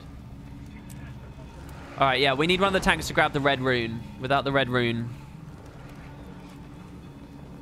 This is a good pug experience with WP being super helpful and excited to learn and teach. This is awesome to watch. Okay, yeah, we didn't grab the rune. RIP. So, what's happening here is at the start of the run, someone needs to GG. Basically, there's 2 tanks. So, they're playing hot potato and flipping fixation between one another. So, and the 2 tanks can be any class you want. I've typically done it with double chrono. But so, remember I mentioned the boss's main attacks are stacking this thing called Necrosis. And this means you take, like, double damage and then quadruple damage and then, like, more and more and more and more and more. So you can only tank for so long until your Necrosis is way too high and then you're fucked. So you need to tank for as long as possible. And then when your Necrosis gets to a certain size, the other tank dips in. And then you recover. And then you dip in. And then you recover. And then you dip in. And so they're swapping like that constantly. The whole group's trying to stay behind the boss. And finally, on top of all of that, you've got the walls and stuff coming in. So it's a really fun encounter to tank. When I do a video on it, if I do a video on it, because this stream is now sort of stepping on the toes of that, I want to show the tank roll because I think that's what the more interesting thing. So the way, and there's different ways you can tank it around the outside, but again, I don't think the devs mean for that. You see how here these tormented dead, these are the guys that explode. You see how they're running to the side of the platform and then jumping off and exploding. I really think what this is the developers are telling us, the players, hey, knock them out. That's the idea. There have been strats, and in fact, I think one of the people I'm playing with right now did this strat, where you go on the outside and you knock them in. But if you imagine a really bad wall when the center is just like this abominable death pit, I think it just puts added stress on you. So I would just rather knock them out, especially as the arena shrinks. Challenge mode is like, I think it's just the arena shrinks much quicker. And maybe some other stuff. You guys might be wondering about these worms. The worms never respawn. They're kind of a weird mechanic. And they do projectile damage, which actually can hit really hard. I've seen that hit for 7k on a strike before. 7k. Some groups will tell you, oh, they don't do any damage at all, but that's probably just because they have a competent comp where they've got protection and all kinds of mitigation, so stuff just doesn't mean anything anymore. But these things can hit you quite hard if you're like on a light armor class or whatever. I have seen 7k ticks. So usually what you do is the tank brings them first to like circle, blows these up with epi, and then the next tank grabs them and goes over to square, blows these up with epi, and then that's it, it's done. I don't know whether challenge mode does something more interesting with the worms. I think the worms is a cool idea though. You guys will know I kind of want more aggro and random mobs like this in raid encounters. I like this stuff because I dream of a world where there's most raid encounters have enough random trash floating around that you can conceivably have 25 stacks of a stacking sigil by the end of the encounter. I dream of that world, because then that adds a bit more sigil variety where you can say, all right, well, I'm pretty confident I won't go downstate throughout the whole thing. Let's go Bloodlust. Or I might go downstate. We might not be that good. We might not cleave all the mobs because of the strat or whatever. Instead, I'll run Force. You know, stuff like that. I think that could be really interesting. Likewise, fractals need more random mobs so that people comfortably have 25 stacks by the end. I don't like the idea of those sigils, which were once really fun to use, just being open world things.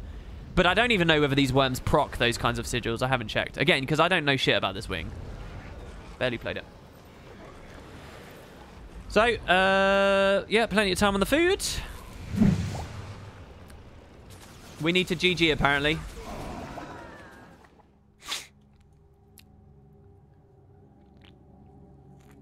Orafeo says, in my opinion, challenge mode is easier than normal mode because of the reduced space. Really? Holy shit, Lily! Thank you, Lily. Really enjoying watching the raid. I was thinking about getting a virtual reality headset for Christmas. Was wondering which headset you had and if you were happy with it.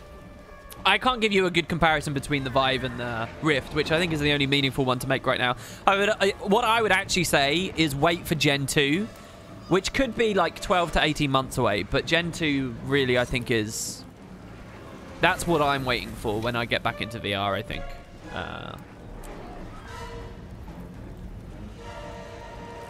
Salvation's a pass does have stacking sigil mobs. Alright, okay, so I'm going to try and focus here.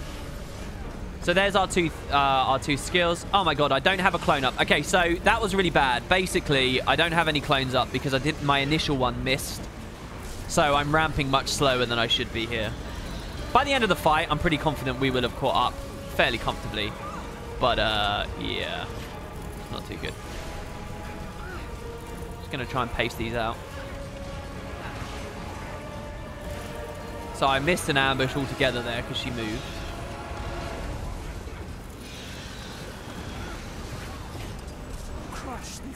We use this mirror here.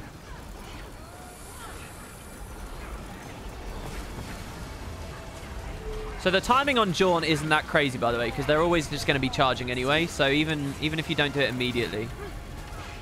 All right, so I'm actually starting to pay attention to more than just my skill bar now. And it does look like we're getting some weird issues with tanks right now. So that feedback on res, actually kind of nice because of the worms. Move out of the Tormented Dead, it wasn't knocked. And look at all these people dying. Just so that you guys understand, right? This is my health. I'll walk into the red. Do you see these bombs? I'm actually amazed that I got cleansed like that. Sorry, I thought we were GG'ing. I thought we were GG'ing. What's the point in doing a run when we've got 2 defeats right at the start? Sorry, I thought that was a GG. That's why I demonstrate that. Sorry. I'm not in comms. Maybe I shouldn't make those calls.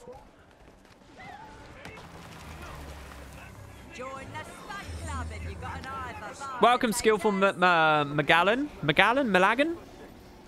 No, it's Magallan. All right.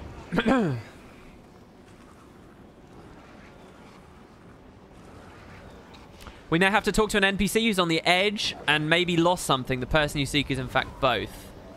says talking cabbages. That's a new... What? A new hint? What? Like literally right now? Why is there a new hint right now? Oh, we've just had some... See, this is what I don't like about pugging and stuff. Like, when I like raiding, I like sticking it out, but there's all these swaps, and then people, like... Just as you're just about to get there, people are like, oh, I gotta go. Sorry. My spaghetti bolognese is ready. Bye. It's like, why? Why are you LFGing for raids when you've literally got half an hour to play? I don't know. And I know me saying that intimidates people away from the format. But to me, it's like, look. I do what is, in my opinion, the bare minimum. That's 2 hours. And I sit there for the 2 hours and I play. May I post the link? Yeah, absolutely. I'll permit you. I will permit you. Talking cabbages. Go for it. Boom. It looks like he was just swapping anyway. So he's going Firebrand. Is he Firebrand tanking? That's interesting. Alright, so here's the next hint, guys. 12 minutes ago. Is ArenaNet Fairler around right now? Is this because it was 12 minutes ago? What is this? We may have to talk to an NPC who's on the edge and maybe lost something. The person you seek is, in fact, both. So we're seeking a person. That's a huge hint. So we're looking for a person who is on the edge and lost something. Well, Gwen did lose a ton of shit in GW1, like her flute and stuff and her cape. Hold on, I can't do lore speculation and hint speculation while raiding, I must say. I probably didn't need to use Axe 3 there in that specific timing, but hey, that's fine. Alright, we'll do it this way. I just don't know how much room I need to give my clones to execute their ambush. Really don't. I think we're doing alright for now. I feel like Mirage hits pretty hard on this, by the way, because it feels like... Now, I've got no way of knowing this, but it feels like the confusion proc ticks really frequently. Like the boss uses a lot of skills or something. That's how it seems, anyway. Oh, shit. What? Oh, I walked into the scythe like a jackass. That's my bad. Good heal. Don't you move me in front of the path of that, you bastard. Alright, the tank went the other direction. That's fine. We need to stay behind the boss. One of the more annoying things to be able to see is the arrow. So we've got a big wall here. I'm just going to blink over it. The tank went the other way, so... Right, we'll close the gap with the Mirage thing there. Keep rolling. Now, I kind of like... Oh, okay, so here, by the way, did you see that wall spawn on us? It actually killed someone as well. I like to tank this boss so that she stood on these white dots. Do you see those white dots in the middle of the room? That's where I like holding her. So there I had to weapon swap dodge very quickly to make sure I didn't get hit by that animation because I had no endurance and I had no Axe 3, but we made it. It was fine. I like the boss on the white dots because basically in that way a wall will never randomly spawn on you and kill you. Here we've got a big wall. I have no John. I'm downstate. Ah. Well. There you go. Just saying Bram is lost. And he's being pretty edgy at the moment.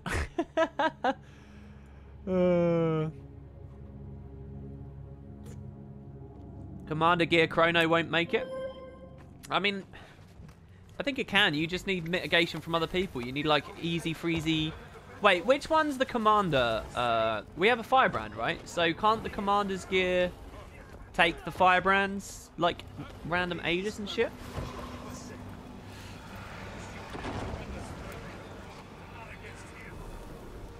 Is this really a problem with... By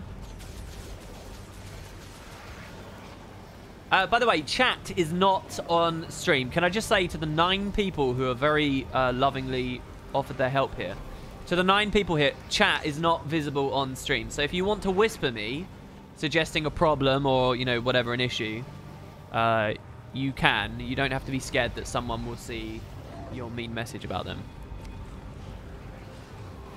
Oh, Byron's in chat. And he's fair. Oh, really? Oh. Oh, Byron, I didn't even know. I didn't even realize. It scares me. I mean, I think I told him this before. It scares me to think that he might be in chat more often than I realize. With my horrible comments about things. Look, we will get it going. It's going to be fine. Here we go. The other nice thing about Descent into Madness on this is you proc the Chaos Storm. at... oh, come on. What was that? I was in front of the boss. I got stabbed, turned into fear, and feared into the AoE all at the same time. It is my... It was unfortunate, but it's also my mistake for being stood on the tank instead of on the boss's back. We have to watch for that side. Crush these abominations. All right, LeBlanc's down again. Dodge. Remember, the outer pulse will hit people.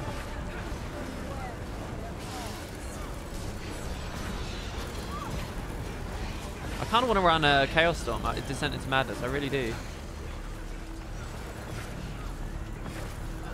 Thank you. I mean, if anything, I feel like this is a bit sloppier than the first run we did. Come on, give me the Oasis. Thank you. We need to move. We love you long time. Oh, we're not going around, are we? Okay, fine. Look, I got style points, okay? It wasn't worth anything, but I got style points, and that is what genuinely matters.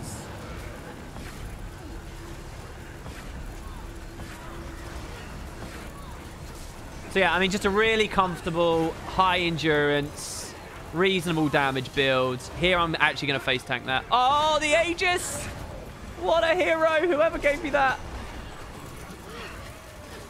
Right, 1, 2, 3. Jaunt, Axe 3, 4.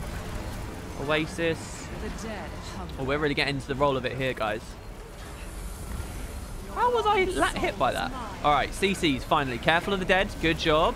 People are knocking them. Right, I wasn't quite sure if I'd have the endurance there, so we just went. I mean, I should be weapon swapping off of cooldown anyway. Right, I'm going to start saving one of the jaunts now. I'm not going to use that last one. All right, so that's kind of annoying. When I use the heal, it places a mirror down, but we've walked away from the mirror now. So that's like an unfortunate situation. So here again, I think we're tanking too close to the edge. Here I've got my jaunt though, so we'll be fine. But it depends where the tank goes. There's no point skipping over that. So here you can see these reds. The reds shouldn't really be on the arena, in my opinion. Because look at how it's limited our positioning. I'm in front of the boss, which is not good. That's good RNG on that wall there.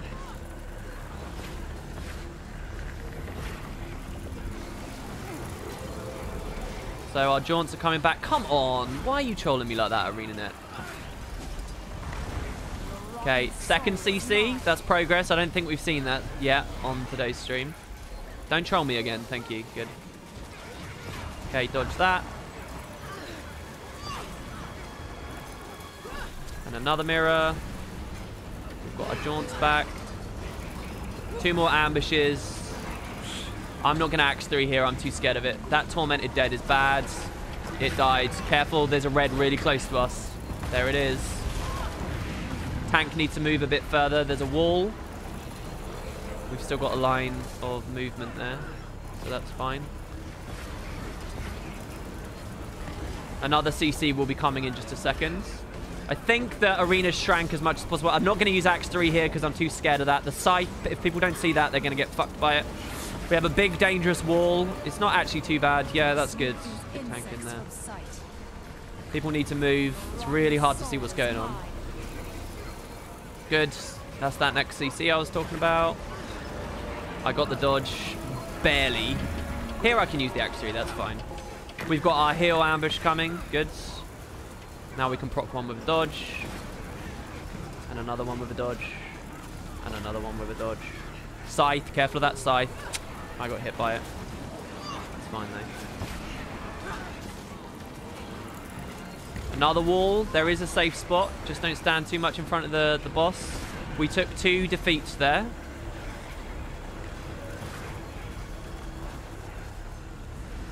It's late enough in the fight that 2 defeats is not a big problem, obviously, in case I needed to say that out loud. So watch that dead. Yes, good job, whoever pushed that back. Well done. Another wall is coming. It will be a while before it gets here. I'm going to try and go for a mirror on the ground. Just about made it. Dodging again. I was late on that one.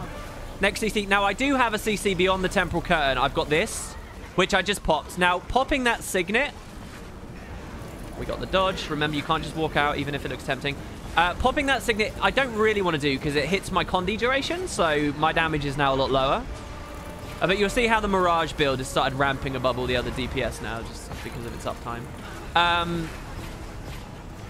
So another Tormented Dead. I'm really scared of that. I'm Temporal Curtain in it. Oh, wait, I think it died on us. Move, move, move, move, move, move, move. Did it die on us? Where did it go? Oh, did the... Oh, I think someone knocked it out. I think someone knocked it out. All right, there is... So here, you might think the fight's over, but there is one more CC. Perfect timing for our Signet to come back up. So we can go ham on this. And there you go. So that's the first encounter done, basically. Maybe I shouldn't call it too quick, but... we can waste both these jaunts here. Oh, what? Did they remove her final CC? What? Is it because it has a cooldown and we pressured her too fast? We get a ton of gating crystals. Why didn't she do it? People were GGing, I guess. Oh, the CC is timed. Oh, that's some classic dungeon stuff right there. That reminds me of like dropping a chill field on... who would you do that on?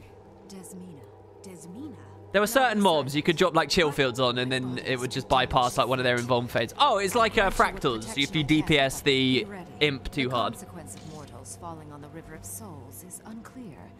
Death may not result in the expected.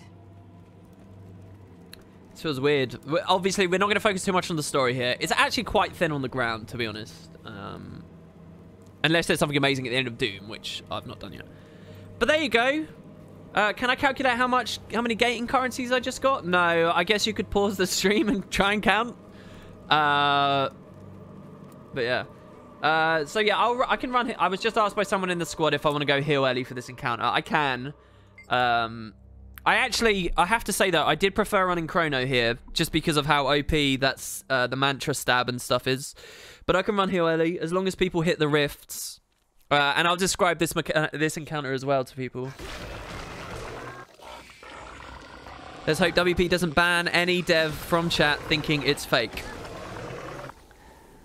Listen, the devs have to hide from my chat because I'm notorious for banning them. This is the most inhospitable depths of the Guild Wars 2 community right here. It takes a brave, brave soul to wander into this swampy Merkland. Looking for a person that's both on the edge and lost. And it's something to do with introspection. Well, we'll see. There's an imp in a fractal. Yeah, I'm talking about the volcanic fractal, the final boss. Which I think demon slaying potions work on, I think. Alright, let's see what else people said in chat. Sorry if that was really boring to people. Let's see here. Oh, is Shaman in chat? I don't think Shaman's ever been in my chat. Is Shaman in chat? Really?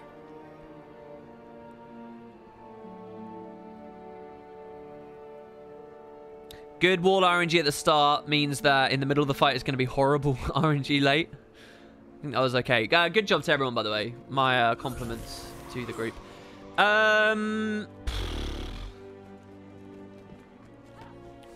So I'm on Minstrels right now. I would go Magi's, but I actually don't think it's that important.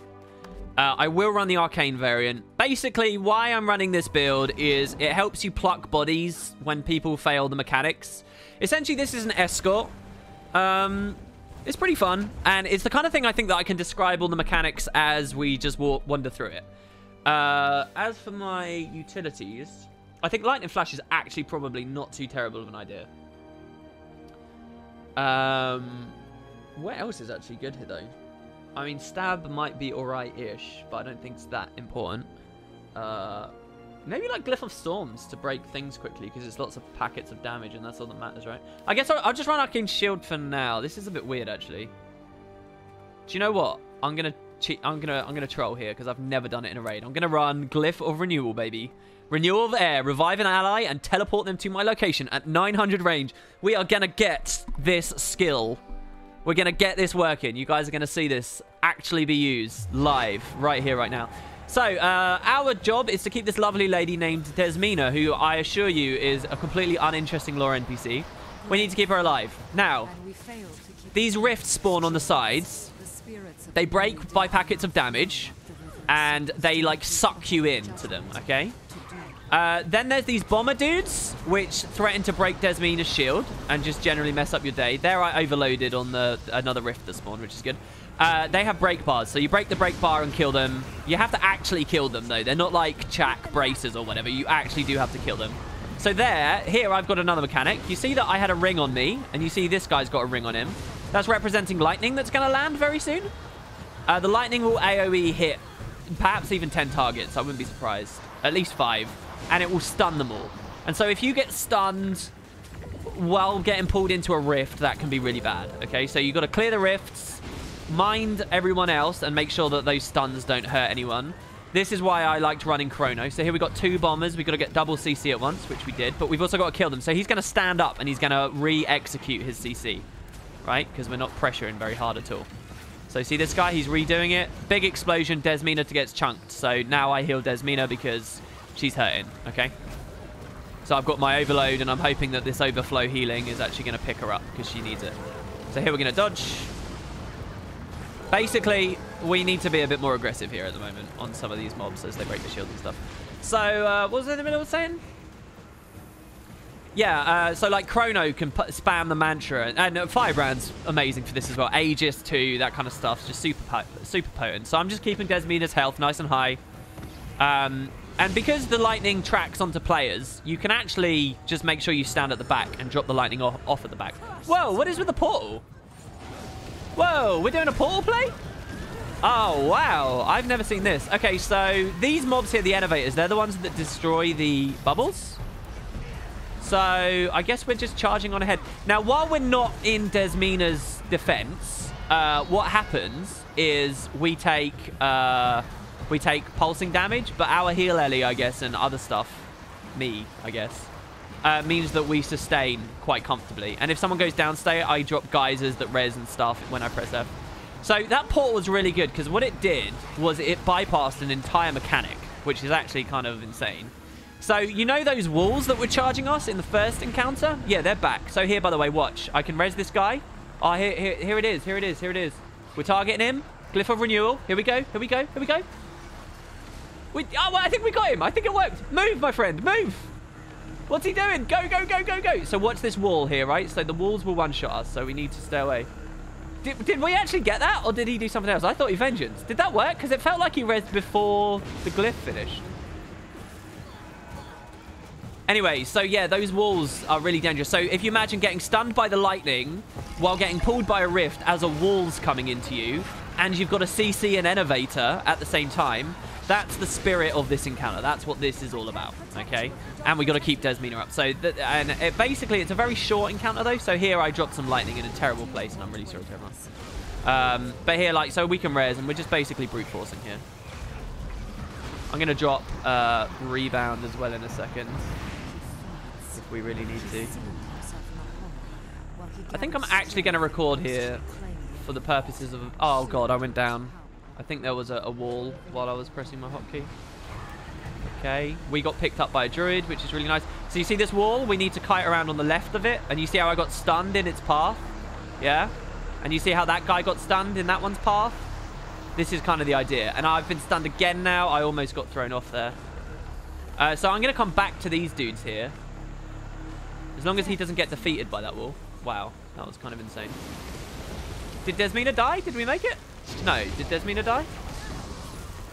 I guess Desmina died. I wasn't paying attention. So anyway, there you go. I've explained it all. Now I can actually focus on the game.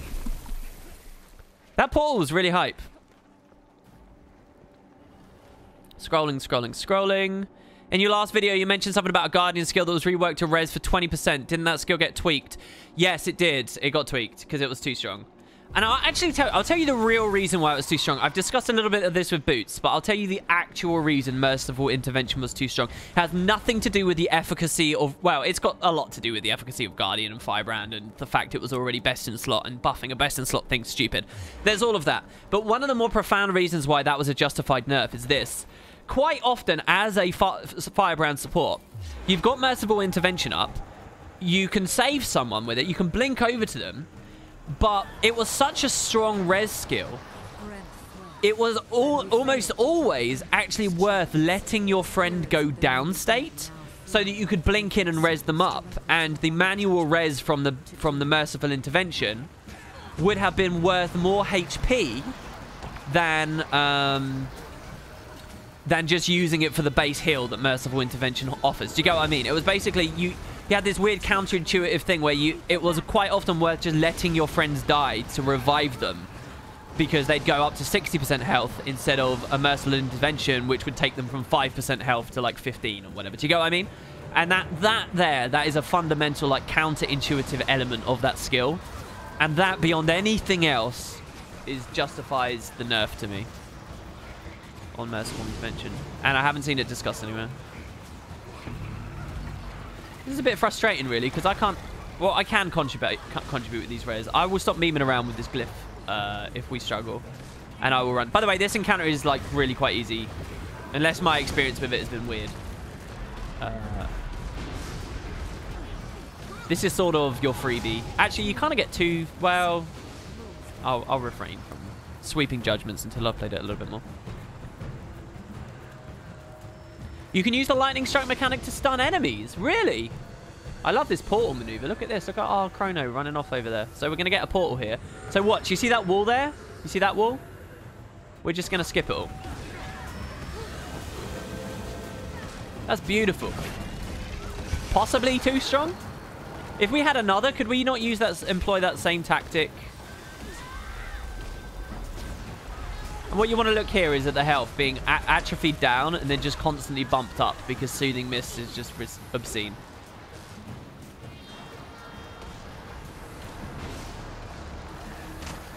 So we do want to run back in, but just not too quickly, because obviously we don't want to run reverse into the walls. But it's my job to keep Desmina up. Last time I was not watching Desmina close enough, so I'm going to watch her closer this time. So there I've got lightning. I'm going to pull it over here so that no one has to be hit by it. We've got two walls. They come in left and right. Now, supposedly, I mean, when I've been playing it, I've had a lot of people complaining that this is, like, impossible to see what's going on. So there we got a geyser on that body. Watch for that. I'm going to go around. There's no need. I think it might have something to do with your effect LOD settings and stuff, though. Shit, I walked into that wall. I'm downstate. That was really dumb of me. Hopefully they'll get a res, but I think a lot of res utilities and cooldowns have already been used. Did they get me? They did. They did get me. So, well, there's a perfect example, actually. I walked into a wall that I didn't even see there because of the effects float. So these innovators, a lot of the time on this, you can run out ahead of Desmina and you can get the innovators. Here I'm watching for this guy's CC, and I'm going to contribute with... Oh, so could I CC? So there I dropped... so, by the way, you'll notice one thing here that's really frustrating. It's that when you stop to res, if a rift is up, it will suck you away from the body. Which, again, is why this build here that you're seeing me play is actually really quite strong. Yes. Oh, come on. I didn't see it. Oh, I was looking back at the body back there. All right, we got a wall. I'm downstate. They either pick me up now or that wall kills me. They got me. Oh, you guys are legends. So Desmina's at 50. I'm watching her. I'm staying with her. I'm staying with her. Oh, he CC'd me in the middle of my overload. So lightning flash there was really quite bad. We need more. So range pressure is really nice here. I only just got that guy with that res there. Oh my god. All right, we're gonna go Earth. Oh, never mind, never mind. We're gonna cancel cast it. We will get this glyph. We will get this glyph. We'll get like a triple res. Just you watch. So by the way, there is another mechanic where you can die and you become an orb, and you've got to like pick yourself up as an orb. Look at all the players that are dead. We're still going though. We're still fine. This is a bit anticlimactic as an encounter because the end is just sort of a casual walk, really. There's rifts, but that's it. So anyway, there you go. We made it! And that is the first I got that achievement, because the other times I've done this, I've been dead and ashamed of myself and loaded out. You have work to do. What work? If we can take back the 3 Grenth statues from Doom, we can break the seal on the hall. And what will you be doing while we handle the statues? I need to recover if I'm going to fight Doom. If our allies arrive, I'll be here to greet them. Now go. So there you go. That's basically the halfway point of the raid already. Oh, I just accidentally kicked something on my PC and it turned one of my monitors off. That's really scary. I'm still live, right? We're still good. I hope we are. Yeah, go try and loot the chest now. Which one, though, is the important one? Oh, dear, my monitor. All right, we'll just leave that. Why did ArenaNet not buff Weaver in PvP? Yeah, I don't know. I think Weaver's the weakest PvP class right now, from what I can see. Yeah, you did miss the first boss, yeah. By the way, the Hall of Judgment looks so good. It reminds me, and the reason I like it is because it reminds me of the Ebony Citadel, which was the truest end game, just FYI. Hold on, I'm on my knees right now trying to get down to my graphics card. Give me 1 second. There you go. Yeah, it was half out of the card, and I don't know why. So we'll take a big refresh there on all of our stuff. All right, that's good. So let me turn OBS back on so that we can see what's actually going on. There you go. Sorry about that, guys. That was awesome, man. I cannot express how cool it was to watch WP explain all those mechanics live and in such an upbeat way. Really? I mean, well, I'm glad. Thanks, man. I'm glad. I mean, you've got the advantage of this stream. It's like everyone knows what they're doing now, so it's not like a grinding, you know, face melty sort of thing you'd get on you know, when it released. Those kinds of streams you'd get at that point, where it's just completely up in the air what the hell's going on. So I won't try and get the chest. I'll try and get the chest after this is done, because I don't know which one actually spawns after which encounter. So I just want to say, if Byron's still in chat, all right, and I'm not expressly asking for a call out or anything here, but this is really interesting. This is the most interesting thing that the Underworld did, I think, because you'll notice what the devs have done is this is a single encounter now, where there are 3 separate things to do all at once. Now, the beauty of Underworld and Guild Wars 1, in my humble opinion, was that you had like 8 quests going on at once, and you had people split and do them all at once, and speed clearers were really good at that. And I'm wondering if what ArenaNet are playing with here is whether the Guild Wars 2 Underworld can have a similar experience on this encounter, where really good speedrun groups, because these are all quite easy encounters here, whether you send 3 people off to do this, 3 people off to do this, and, you know, 4 people off to do this, you split everyone 3 ways, and that's the fastest way to do the Underworld. There will never be a true speed clear idea like there was in Guild Wars 1, because these are only on weekly farm.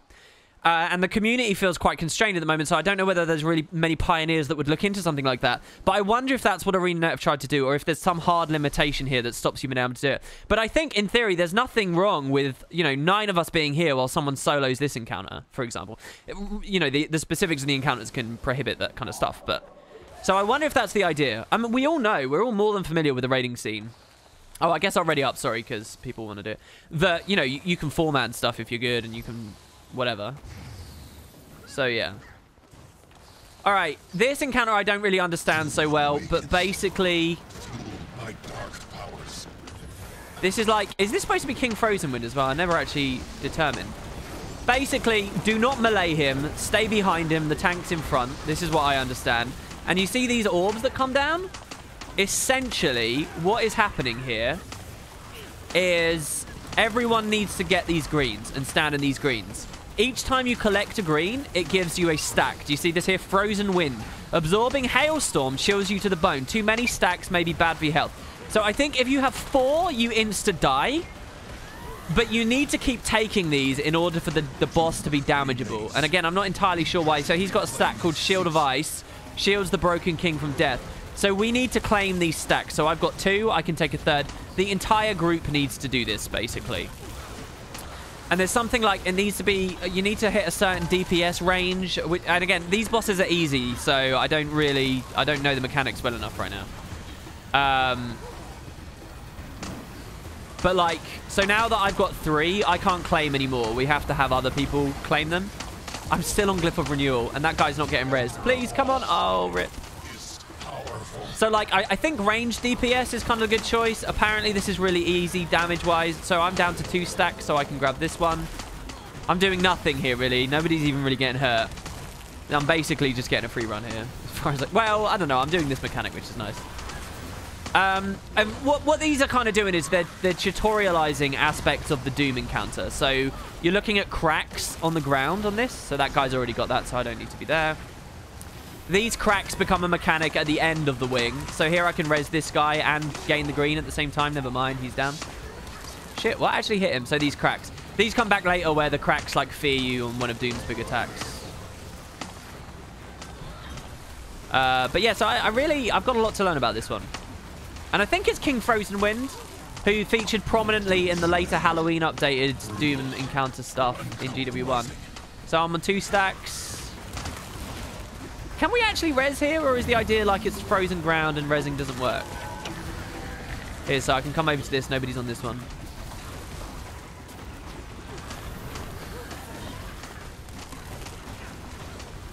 And I mean, it really is this simple.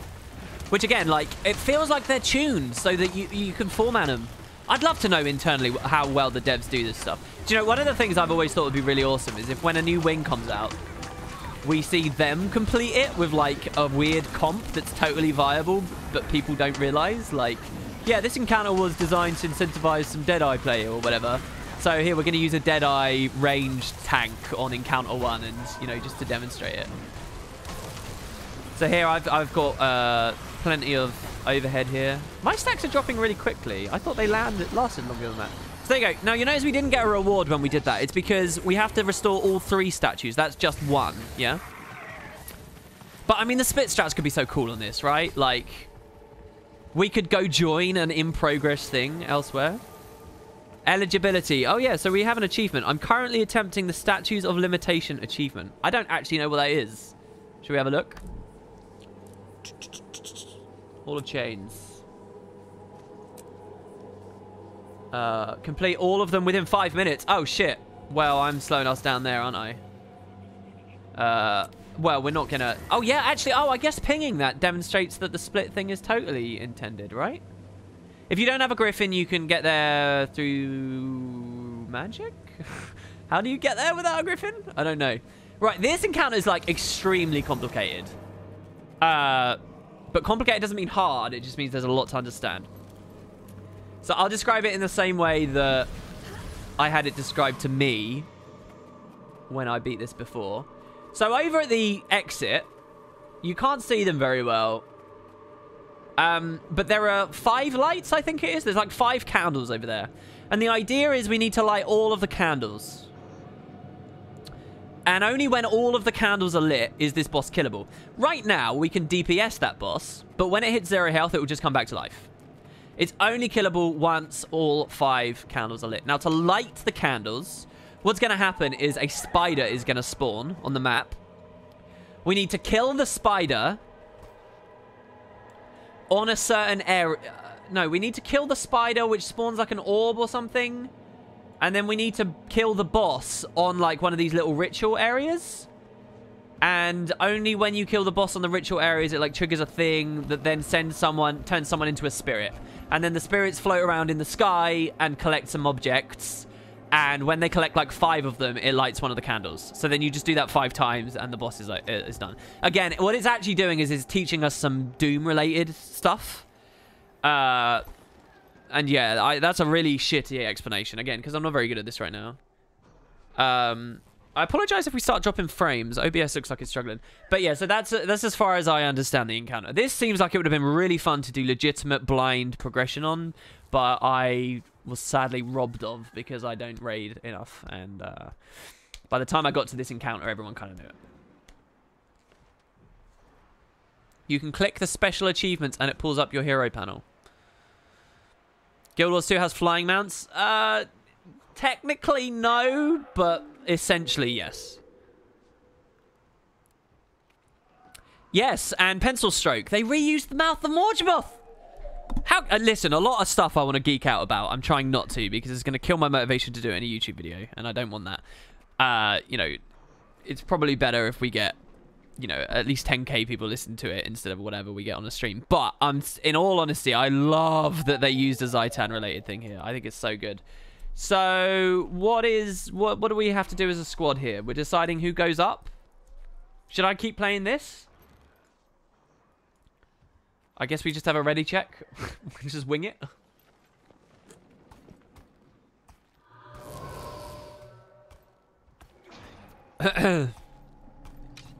Yeah, I love that they use this model. because Death Underworld. I think it's really interesting. If it's supposed to be related to Zaitan, I would have liked a little bit more detail, but there you go.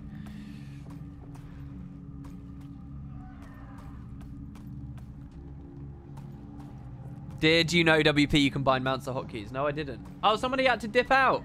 Oh, that's a shame. I guess we can 9-man it if we want.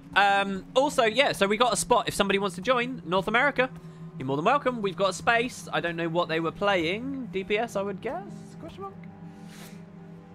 We have 2 Chronos. We got a Druid up in that subgroup as well. Firebrand, Dragon Hunter. I mean, we got me on this. I should be subgroup 3, really, if I'm running this build.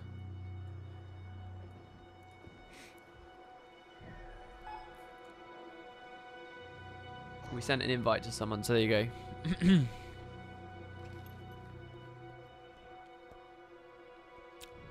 The orb collection here is different compared to Doom. You're right. Yes, it is different. So, actually, here's a good thing.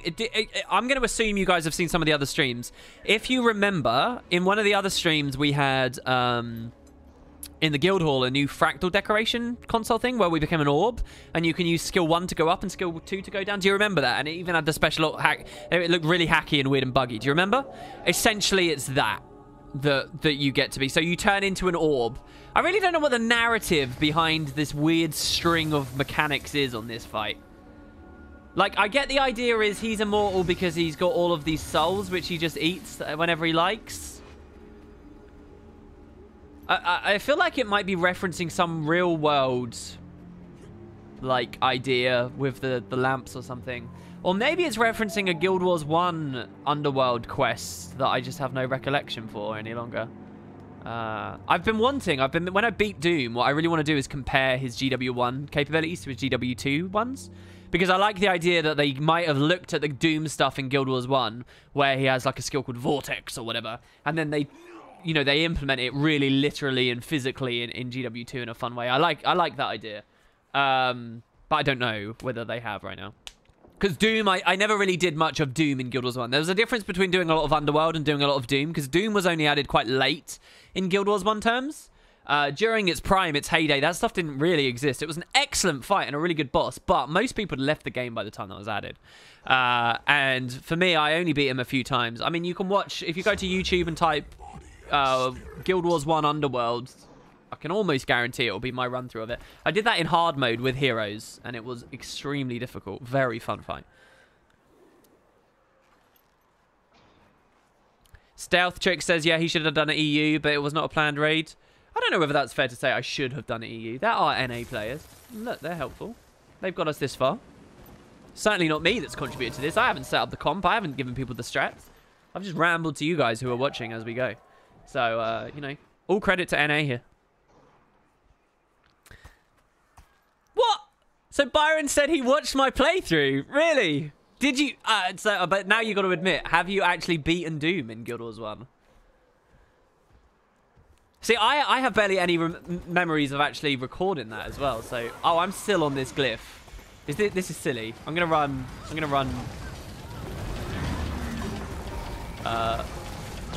Feel the burn for absolutely no reason. So yeah, okay. So let me describe this. Damaging the Eater of Souls, it's irrelevant right now. It doesn't really matter. He'll just respawn all of his health the second he dies. But you'll notice this Twisted Spirit just spawned. I think an orb flies out from the boss representing it. So we kill this spider. Okay, so yeah, the boss does this big vomit attack. That actually hits really hard. We had Frost Aura up as we got landed by it, I think. But so you see it explodes. Now it explodes into these 5 orbs. You collect the orbs. You'll notice Hamato here is doing that. And once you've collected the orbs...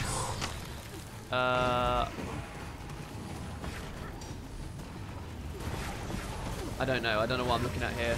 Someone's in the sky. I don't know how they got in the sky. Again, I'm not very good at this one, guys. We got the res. We're still fine. So yeah, you get in the sky somehow. I don't know how you get into the sky. I don't really remember. So someone just went downstate. Where are they? So here's the spirit is back, and now they're defeated. I think if you go in the sky and you don't get enough orbs, you might die. That happens at Doom at least. I don't know about here.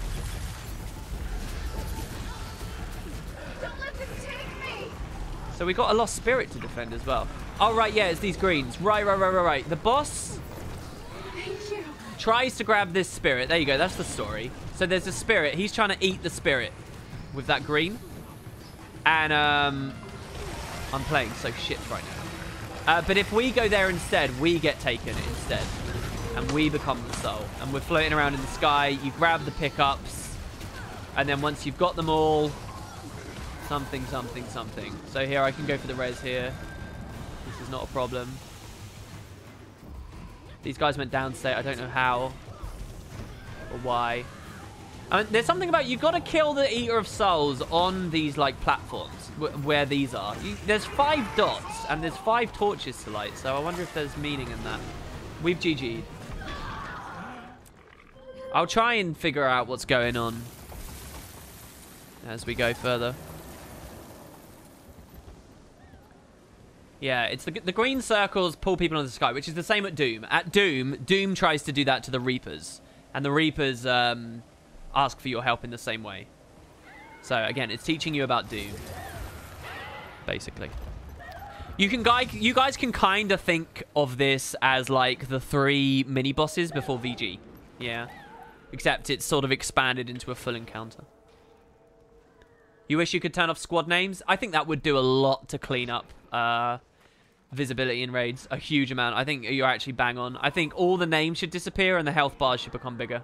I think that would be beautiful. So yeah, I'm just reading chat. Dash out. There were no orbs. Yeah, I know they're saying up there. So I think what happens is we kill the spider and it releases the orbs which go into the sky, which then when we go into the sky because we've saved a spirit, we can collect. So Hamato is saying, you kill the spider, it throws 5 orbs, you pick up the orbs and you throw them at the glowing panel. That allows you to go up, you collect orbs in the sky, which light the torches, and then you repeat that. So there you go. He's just written it, and I fully trust that he knows what he's talking about there. I think he was first on NA, for what it's worth, to beat Doom. So again, this vomit, really, we shouldn't be getting cleaved by it. I'm on a face roll build, so that's fine. But that means I can look at you guys in chat. So, I mean, this was completely wasted, Geyser. So yeah, this DPS is just nothing. As far as I'm aware, it's nothing. What we have to do is go over to the spirit. And why is it a spider as well? Is it supposed to be like a terror web, maybe? I don't know. There's a lot to dig into, I think. So the spirit explodes, turns into the orb. So can I walk over to this and throw one at the thing? So I just saw this guy pick one up. Yeah, now he's throwing it. All right, I gotcha. Okay, so everyone's throwing them. We've aggroed, the tank has aggroed the Eater of Souls. There you go, all the glyphs are lit up. Yeah, so now when we kill the Eater of Souls on all the glyphs, with all the glyphs there. Ready? CC bar. I'm not quite sure what the CC bar is all about. So now it's lifted all those up. And in the meantime, someone went into the sky. Do you see? And now the person in the sky is grabbing these that are floating around. And I'm just going to watch him instead of playing the game. Once he's got enough, it lights a torch. Do you see that? So now we've got 3 torches lit. I don't know who just got defeated or why. So there you go. So a new spider. The spider dies. We grab an orb. We get a special action. We're doing it over here. So I'm going to throw it over onto this panel on the ground. We light one of the runes up. In the meantime, that guy just saved a spirit and he's in the sky. I don't think healing him matters right now. Now we've got this entire ritual area prepped. We're going to kill the Eater of Souls. I'm going to go for a CC this time. We missed the CC again. I don't know whether that's important. But we need him to go down state now. Right? We need the Eater of Souls to go down. Because basically there's someone floating around who needs the orbs up there to light the torch. And if we're too late killing the boss... There you go, big reses, big reses. There you go. Now there's orbs in the sky. Spirit, a new spider's up. There you go. This lost spirit. There you go. Good job. All right. I was going to lightning flash up, but that's fine. So now when he goes up, he's going to have a load of spirits, which means he can light some torches. Yeah? And in the meantime, we'll just prep another ritual, I guess, on this little section here. So we're going to kill this spider. It will release the souls into the middle of the room, or the orbs. Again, I think this is a bit of a confused encounter, really. I don't know. Because I just sort of don't understand the logical through line. So this one is prepped, right? So we have to actually throw them over here, I think. And yeah, the tank. So is it toughness tank here? Is that what's determined the tank? Toughness? And now we've got the boss on here. So now we kill him. Is there a timer before the glyphs turn off again, or are they just fine? I like the word glyphs. It makes me think of Final Fantasy. So that guy's going up. Our druid is rising. Going for the res. The orbs are in the sky. So he's collecting these orbs.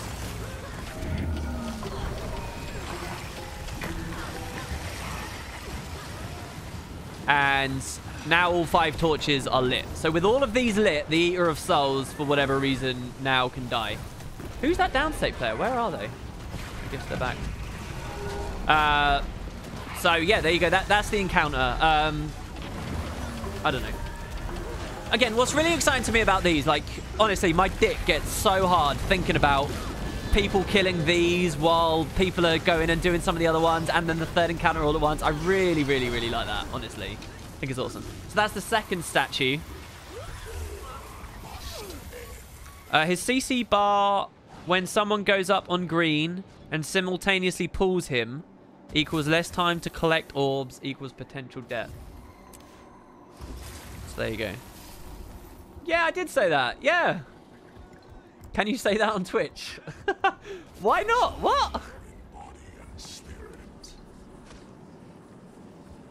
Sorry, I didn't realize my grandma was watching. Sorry.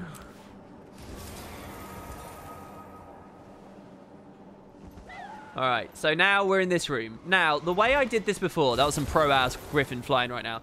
First of all, love this area because it reminds me of Ravenheart Gloom. Second of all, so the encounter here is we're going to split the team in half. And we have to kill lots of mobs. Or, like, there's 2 bosses, I think, and you have to kill them both. But they're only DPSable when you have light. So you get these orbs, right? And by picking the orbs up, you can throw them around. But they'll dissipate. And you can only damage mobs when you're in light. So the last time I did this, I was up here. And I was just throwing orbs to the 2 teams. So I was throwing orbs over there. And then north, south, north, south, north, south. The other thing that was going on was little mobs were trying to take the orbs from me. And they were even hitting me sometimes. So I had to be a bit careful, which is why this build was actually kind of nice for that. The other thing that's going on is basically in order for me to know where to throw the light, we had the people in the north were putting squad markers down, like squares. And the people in the south were putting like arrows down. So basically I'd just grab an orb, throw it to square. And the square was always wherever that group wanted the light, yeah? Because that's where the boss had moved to. And then I'd come over here and then I'd throw a light to arrow. And then I'd go north and I'd throw a light to square. And then I'd throw... And then I was just doing that backwards and forwards, backwards and forwards, backwards and forwards. So that was the idea of that. And we got it in just a couple of pulls. So I don't know what variety of strats there are to do here. It seems like one of those encounters. There's probably a lot of different ways to handle it. So it sounds like what we want to do is instead of a solo thrower this time, which is what I did before, we're actually just going to have 2 separate throwers. I'm going to throw north, and Rin is going to throw south, whoever Rin is. So that's fine. I can do that. And I guess north want me to throw on heart, I guess, because they put a heart up there. So I'll always throw on the hearts, and the other guy is going to throw south. So that's fine. We can do that. It's not a problem. If anyone's got any questions, wants to chit-chat, throw the shit. Tomorrow I will be banner like Frostball for nudity/sexual content. Will I really? Where is this? Yeah, this is Wing 5. This was one part of the triple release, which I've not really talked about publicly yet.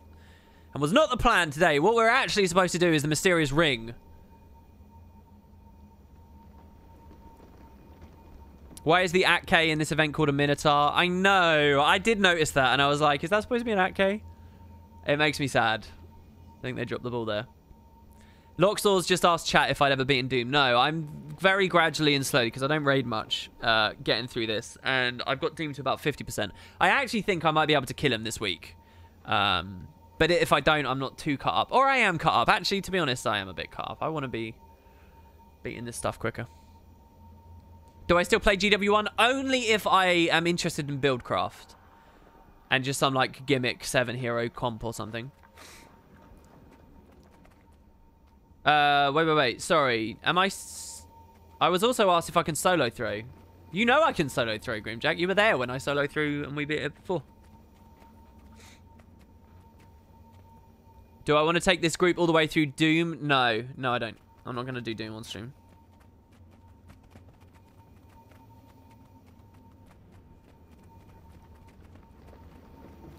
WP, if you had the power to place 2 new Asura portals interior, what would they connect? Asura gates, you mean? Are you asking me that for like a mechanical thing? Like, what would be convenient? So you can avoid waypoint fees. In which case, I think that's one of the most boring questions I've ever been asked, I'm afraid to say. If you're asking me in terms of lore, then obviously, like... I wouldn't say Cantha. I'd say a region to the south of Cantha on that same landmass. Just so that we get somewhere totally new, but also we get to go back to that region of the world. So you get a double whammy. There you go. That's what I'd say. So any idea about an NPC who has lost somewhere on Edge? I'll tell you who's lost. The community. Whee! Oh, I know. I can hear the laughter and applause at that joke. All right, so I'm throwing north. And Rin is throwing south. I'm throwing to the heart. All right, I'm ready. I'm going to run Arcane Shield because I was quite terrifyingly nuked before. So yeah, you grab this. We have 2 skills. One is a flare, which we're never really going to use. The other one is a super long-range light thing. So we throw it. See how it lights up? Look at that lighting engine. I threw it too far there. Ignore that. That was bad. But see, they're fighting that Eye of Judgment. And he's got this thing, exposed. He's exposed because he's in the light. Yeah? So it's my job to just take this light and keep supplying it to them. So I'll throw it again. And when they want to move, the eye moves. I don't know what causes it to move, but the eye moves. There you go. It teleports every now and then. So what they are going to do is they're going to give me a marker now of a new place where they need light again. You see? Actually, heart seems the same. I guess they're not moving to heart. I might not be understanding exactly what's going on here. Because I thought that they would keep moving that marker. I guess I'll throw it on the commander tag and hope it's okay. So yeah, they got that at-K down there. I will throw another one, I suppose. That was actually bad, but it's fine. With 2 throwers, this should be really easy, right? And you notice on the top right, we have 2 bosses that were being killed. That third bar is just the statue of Grenth that's being represented. Really? Do they just stay there forever? This is weird. Last time I did this, there was a lot more movement. Here I'm going to heal my friend because he's a bit low. He's also on a Tempest. It looks like he's getting most of the aggro. So now they're moving. Look, and they can carry their orb around. So now, look, they've moved heart. So I'm going to throw it there ahead of them. Their orb will disappear eventually. You see that skeleton there, that light thief? He has an orb there. I think that this could have been tuned a bit better, to be honest, because the light thieves don't really do their job very well, I think. But every now and then they'll just attack you and nuke the hell out of you. You can throw chills and stuff on them, though. So I don't know. I mean, maybe this whole thing really comes into its own when you've split the 10-man group. So my friend is down, so I'm going to go res him because he's going to get wiped really quickly. We're just going to... No, he's going to Vapor Form and not let me, which is annoying as hell. So I'm just going to drop 2 geysers on him and then get back to my job. We're going to use FGS for a bit of mobility as well, which is what I was doing when I was solo throwing. So again, they've just moved the heart. That's good, so we can just throw that over there. He's down again over there. I'm still on cooldown. Both my trait is going to be on cooldown. And my other thing. It's alright, we got him. We got him just in time. Here we're going to use... Actually, no, we're not. I was going to use thingy. So this is bad. My group now are going to be suffering on light. Okay, he took that as well. So I'm just going to wait. My group are going to be really upset with me, but I've kind of had other duties. So I'm going to cancel cast with an attunement swap there because I was holding a bundle, so I couldn't cancel cast with a traditional thing. I threw that badly. I threw it on the commander, not on the thing, which is bad. That guy's down again. That should be a res. I need to get to this orb before they do because my team's going to be mad. All right, throwing back on the Eye of Judgment. One of them's down over there, but he should be fine. My guy's up again. Grabbing this. Blinded those light thieves with the dodge roll, which is good because they do cleave really hard. Throwing again. I'm going to give him regen as well. So basically, you just got to kind of dodge away from the light thieves. They seem to only really go for you when you're close to the light or holding it. So my guys are kind of low over there. And they just took a defeat, actually. I'm a bit worried about. This is also why I ran Arcane Shield. Just FYI. Because it allows you to sort of sustain. So there's another heart there. Oh, okay. So there, as you saw, this thing is like a ball that will be obstructed by, you know, stuff. So you want to watch for that. Gonna Arcane Shield, pick that one up. So there again, I'm messing it up, right? I think there's a lot of really interesting things the devs could do with this. So do they have to move because of the Minotaur, the Atke? I'm just not gonna go for the middle orb. Screw it. They moved the heart quite far away. How do they know where to throw the heart then? I don't really know that. It's off in that corner. I hope they were right about that ping. Could just give them another one, I guess. No, I should have thrown that on them, shouldn't I? I really should have.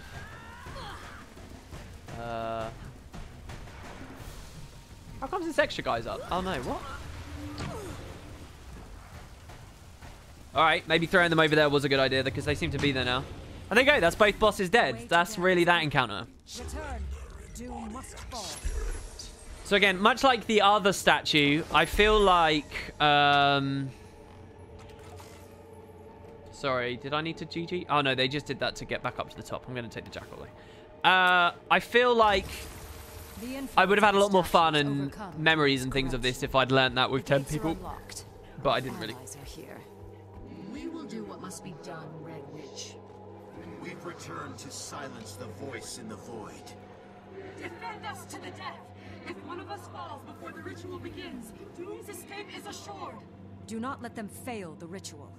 I'll help as my strength allows. So yeah, do all 3 of those in 5 minutes. Pretty cool. It's a shame. I don't know. Maybe it's not a shame. I've got kind of a love-hate relationship with the challenge modes. So yeah, the Reapers are here. There's so much to talk about, but I won't on this stream. Now, chests. First. Wait, what? Why do I have Doom's chest here? Oh no, that's Spirit Run, and then I guess Doom's chest is... Oh, I got the mini, the Broken Mad King. The mini Broken King, sorry. Is that King Frozenwind, really? I guess I'll go for the chest now, then. We'll see. And we're finally onto the Precursor.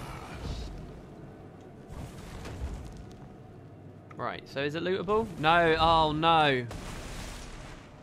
Oh no. I have character swapped. It was the Mesmer that claimed it before. Maybe after daily reset, it will respawn. Maybe after daily. But I'm either fucked out of this until midnight or next week. I don't know which. Usually chests like this are on a daily repeat. But that is pretty sad. That's pretty sad. So this entire thing was to get these chests, and I did screw myself out of it by pre-opening them. As someone warned, I remember from the start of the stream. Oh, it's once per week. Literally, so this is the worst time for me to do this because it's right after raid reset. Ham says I just got the chest again on another character. Really? All right, I'll go to a third tune then. Let's have a look. I'll go on my NG. Apparently, we might be able to get it anyway, so let's. There's no harm in trying.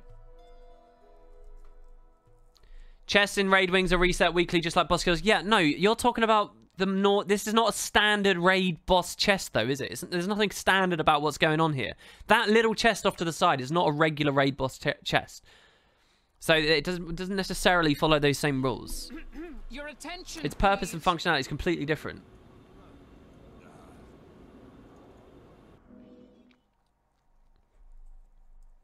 Will you do a video for each boss on YouTube? It would be very cool. Your boss guides have always been very good. I'd like to. When I do streams like this, though, it kind of saps my enthusiasm because I really don't like saying the same thing over and over and over again.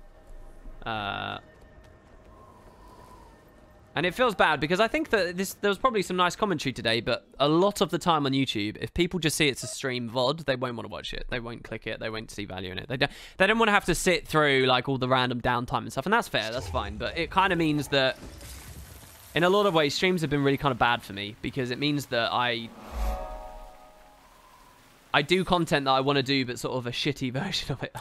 I think we just activated challenge mode for Doom there as well, which is kind of funny. Oh, I can just GG here, obviously. So yeah, a bit of a disappointment. No mount interaction really with the actual encounters, as far as I understand. Unless the last 10% of Doom, which I'm led to believe is different, unless that's got mount action in it. The devs didn't really run with that ball. No, it's still open there for me.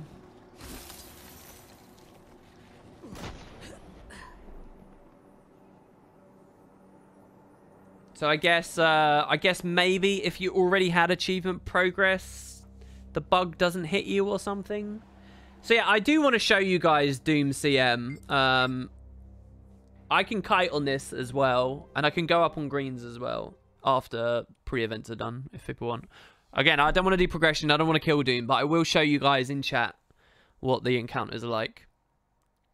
Oh, Glenna sells the item for 1 gating crystal. Does she now? Oh, let me go see that then.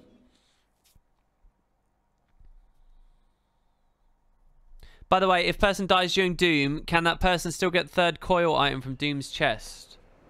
As long as your group beats it, I don't think the devs would punish you for being defeated at the end. Being defeated doesn't mean you haven't pulled your weight. I think that would be a bit weird. It's not very much in line with the Guild Wars ethos. Oh, wait. So, yeah, Glenna's at the start, though, isn't she? So that was kind of dim-witted of me. Let's just quickly go back into the Rift, check Glenna, and then I'll come show you guys a bit of Doom. And I'll show you the challenge mode thing as well, because it is kind of funny. Let's go back to the ruins. Time gating crystals, I see what you did there. I don't think that's what they were going for, but okay. By the way, whenever someone dies after it's established that this is the underworld and Doom and stuff, he speaks to you when people GG. He says, breathe your last. Surrender in body and spirit.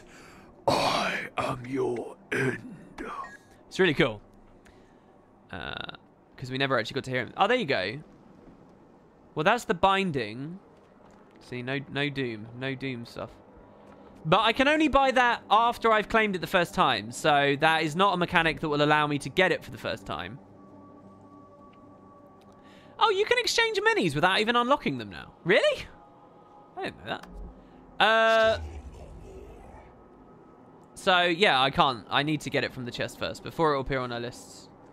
We're not properly going to do Doom, but I do want to show people the mechanics. So if you want to do sort of a ceremonial pull or whatever to the team, we can. And I think CM's enacted. So I kind of really like CM here, as far as I understand it. Obviously, I've not played it, so my opinion's not worth much. I also kind of... I think this was an opportunity to do a really cool CM. A really cool CM. What they went with in the end is just kind of hilarious. It's cool, but it's like... This is the flavor of this CM is what I would have wanted for, like, the first encounter. I would have wanted the CM for this encounter to be, like, something really, like, gross and, like, dramatic and interesting. But it's kind of funny. So I'll show you what the challenge mode is. Activate CM. I'm just going to go in. We'll trigger it. Sorry to everyone who's about to die here. So basically, it's this thing here, Ender's Echo. He's a football player that charges around, okay? And if you get caught near him at any point in the fight, he picks you up. And he carries you around with him, slowly draining your health. Now, this doesn't look so bad because I'm on a tanky-ass build right now with Soothing Mists. And I'm countering a bit. But he just carries us around unless our team breaks the break bar. And he will just slowly pick up more and more and more allies until he's got your entire team. And you have to do the entire battle with him just running around. That's CM. So, I mean, it's funny, and I really like the mechanic and stuff, but I don't know. Try to loot the other chest. Okay, all right, fair enough. We can try and do that if you guys like. So anyway, that's CM.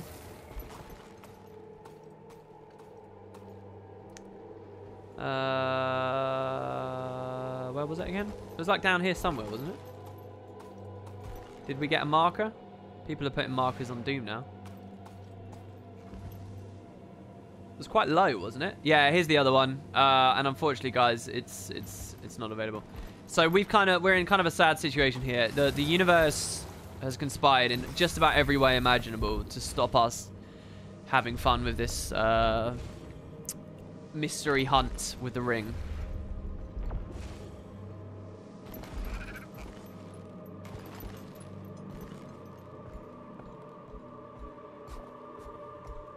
So, Doom is an encounter that is kind of in 3 separate parts, as far as I like to think of it.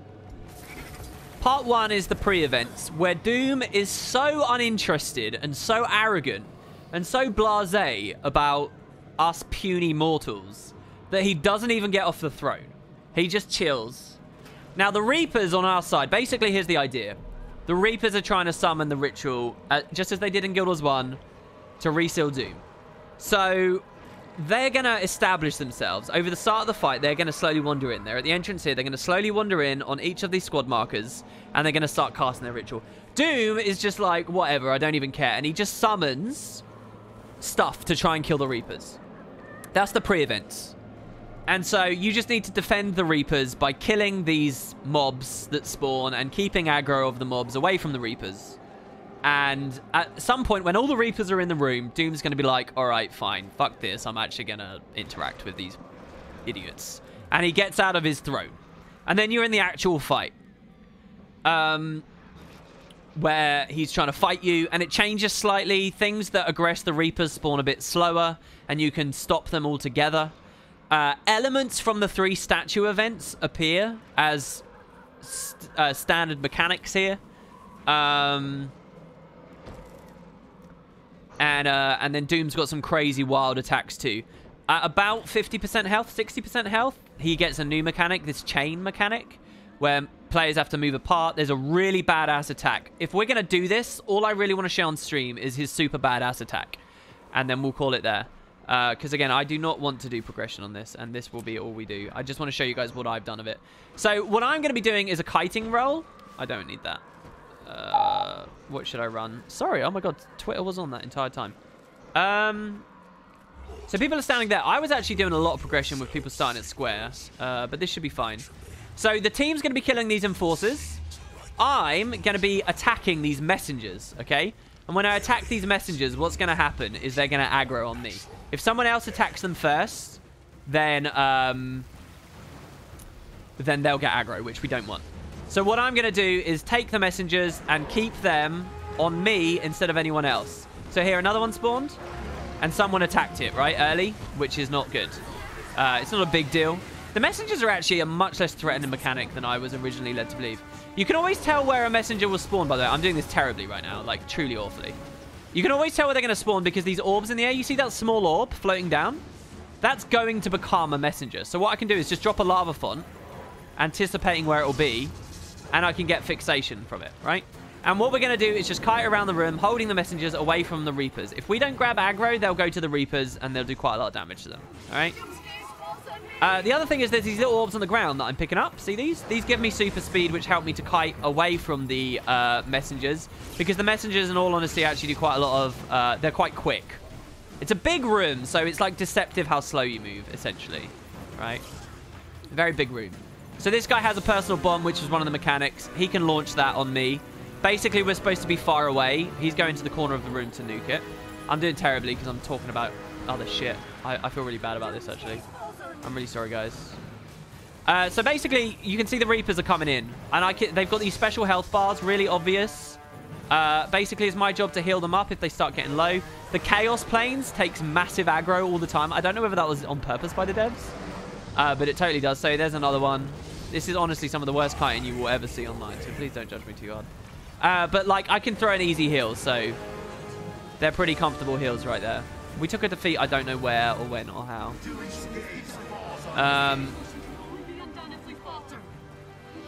But yeah, so, you know Slothazor, where you get poison and you run away from the stack and you want to do that? There's kind of a version of that going on, essentially, where instead of it being an expanding AoE that dots people, it's just a vicious, massive nuke that does more damage. Now, one thing that's really cool on doing this roll on the Tempest is I can just see when someone's going to do it, and I can rebound, and I can be right next to them. I can be, you know, jerking them off, and it doesn't actually matter. So you notice that green there? That's from the other encounter, right? People are getting sent up, saving the Reapers by getting sent up, and what they're doing is grabbing orbs up there. Now, while they're up there, what they can do is grab big orbs that... So there you go. This Reaper died. I didn't heal it in time.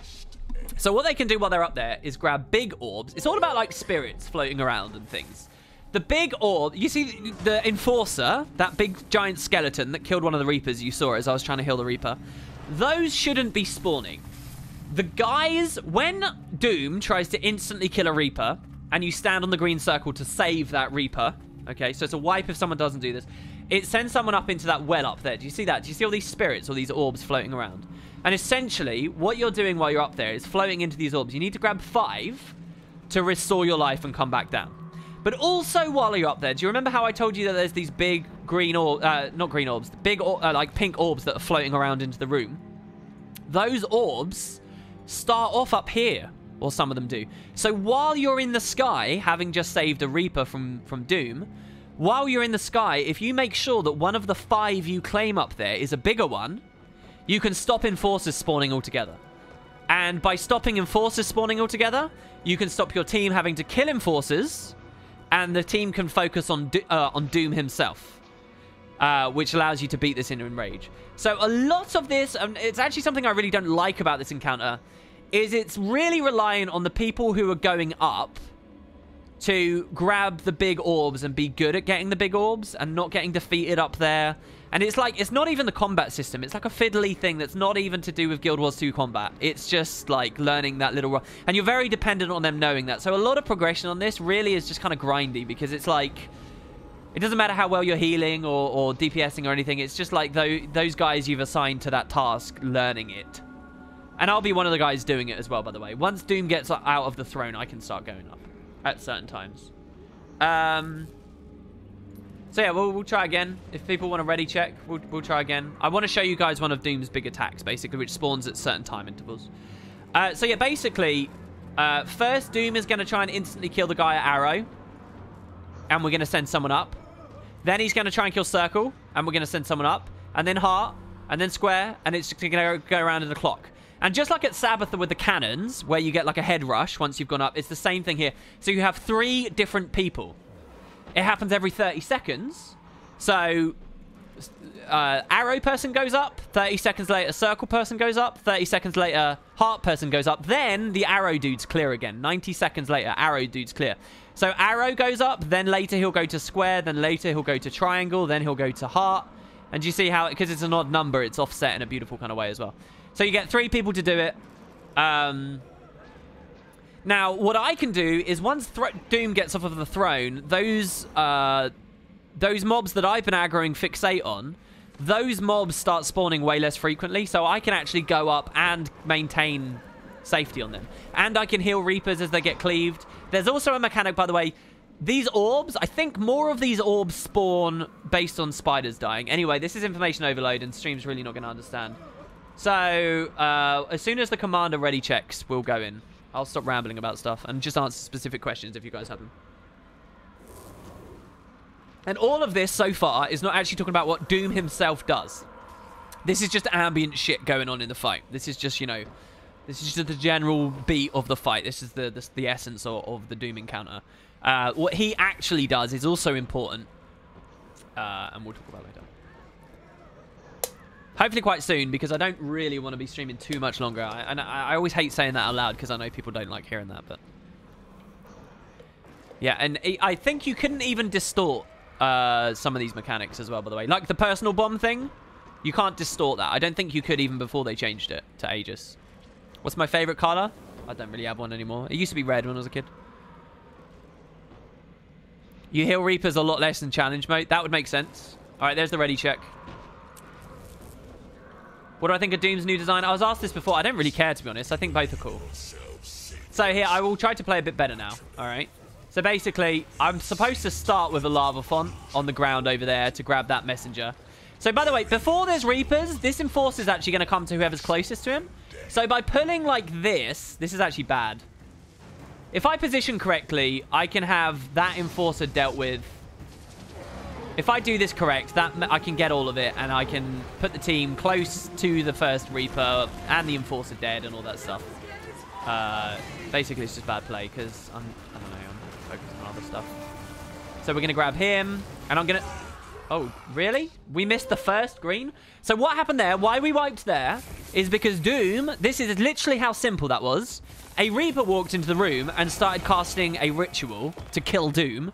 So Doom, from his throne, just said, all right, fine, I'll deal with you. And he killed the Reaper instantly.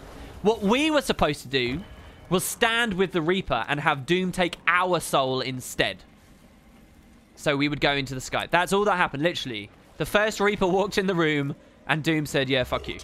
That was it. That's the whole story. So we'll go again here. So Lava Font on the first messenger. Flame Burst on the second. And I'm going to stand over here so that this Enforcer comes towards me now.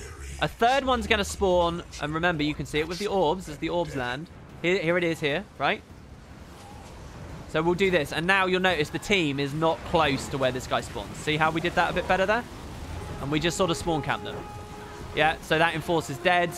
Now we've got this orb coming. And we just keep on top of it. And we landed that ice spike perfectly there. Now we're going to spawn camp this one. We're going to use our auto. This is an extremely easy roll. I'm on Minstrels right now. I genuinely, what I really want to see is people doing this on Deadeye and stuff. Because I'm pretty sure you can contribute majorly in other ways on this roll. But I'm kind of like super safety net version right now. So here we see this, and I know that it's going to land about there. If you guys used to play a lot of Ascalon Catacombs with those burrows and knowing where the burrows spawn in like P1 or whatever, this is basically that when you're doing this roll that I'm talking about here. There you go. Doom just tried to reap the Reaper of the Forgotten Veil, but we were stood there instead. So you see that big orb? That's going to become an Enforcer, which the team's already standing ready to kill. Do you see that? So now, but those big orbs we can stop altogether. We can get them while they're in the sky. We can eat them to return ourselves to life and sort of kill two birds with one stone. I really hope that makes sense. I'll try and move the camera so you can see. So when the next reap happens... So that guy over there is dead. This is really bad because he's downstate. It's a wipe. It's a wipe. Actually, it's not a wipe. Wow, that was absurd. All right, we're going to have an extra Enforcer, and I'll explain what happened there in a moment. Because that was really quite fascinating what just happened there. So here I'm going to evade through him and have the packet of damage from the Burning Retreat hit him. So you see these Deathlings? They're going to keep stacking up on the Reaper of the Chaos Plains. If I was running like Zealots, I think I could probably just clear them easily on my own. But on Minstrels, I kind of put a bit of extra pressure on the group to DPS them because they'll just keep stacking up. There I just water overloaded. So here, I let that messenger get in, which is bad, but you'll actually notice that he doesn't even... the Reaper doesn't even take that much damage, so it's sort of fine. So there, this is why I'm Minstrels. I would be dead on other gear sets there. For playing that badly. Alright, so Doom's going to get off of the... Oh, he already has. My bad. Right, Doom's already up. So now that Doom's up, he's going to spawn these messengers much less frequently. Once every, like, 30 seconds now. He's busy, basically. So I can kind of chill now. This is an interesting stack spot. So this guy's got a bomb, right? So I can run next to him. It's going to scare him. Please do it before my rebound ends. All right, my rebound ended, so... He could have just popped that. And when I'm doing properly playing, and I've got people in TeamSpeak or whatever, I can just say, don't worry about it. And he can explode the bomb, and it's fine. It won't hurt me. So that's kind of a perk of doing that on Tempest. And I really think one of the best ways to get a lot of damage on this is people to not be so scared of those bombs, because people really run a million miles away. So we got an extra Enforcer here. So this Enforcer, this skeleton killing this Reaper, this is bad. This is not really what we want. I'm going to heal there. I've got the bomb, so I need to leave. I also am going to get this green here, so I just played like 3 mechanics. Okay, so we're coming up. So our job... Oh, we needed to go left, right? Our job is to get 5 little orbs, 4 little orbs, plus this big orange. Did you see I got the medium-sized one there? So by getting the medium-sized one, what I've done is I've... Shit. Okay. By getting the medium-sized one, I stopped the skeleton from spawning. And then I just needed to grab one more little one. You only have a certain amount of time to do it before you get defeated. I panicked a little bit and I went too close to the middle of the room. If you go to the center of the room, you also instantly die. So that's that entire mechanic. So there you go. That's all of that said. Now, the interesting thing from earlier that's really weird is a guy was in vapor form doing the green, and he saved the Reaper because he was in vapor. But when the vapor form ended, he just returned back down to the ground. like nothing ever happened. So we essentially saved the Reaper's life, but because he didn't go up properly, he wasn't able to grab one of the medium-sized orbs, which meant an extra skeleton spawned, which was like the one I think you saw harassing Spiral there earlier. Having those extra skeleton spawns is really not good. It puts a lot more pressure on the team. But it is fixable as far as I understand. So yeah, that was all really interesting what happened there. And yeah, you also saw I had a special action hotkey. That's what the personal bomb looked like. So I rezzed the guy, I moved away, I triggered the personal bomb, then I went up. I probably could have waited a little bit longer. If you have the personal bomb and you go up, you can nuke it in the sky and you'll be perfectly fine and safe. I'm just waiting for the ready check, by the way, to the team. Somebody just swapped. And all I want to do is show you one of Doom's big attacks. That's all. So if you can just delay the inevitable, if you can keep the Reapers alive for long enough, eventually Doom will do a really badass ability, which is one of the mechanics. Then there's another mechanic with chains later, but we won't talk about that today.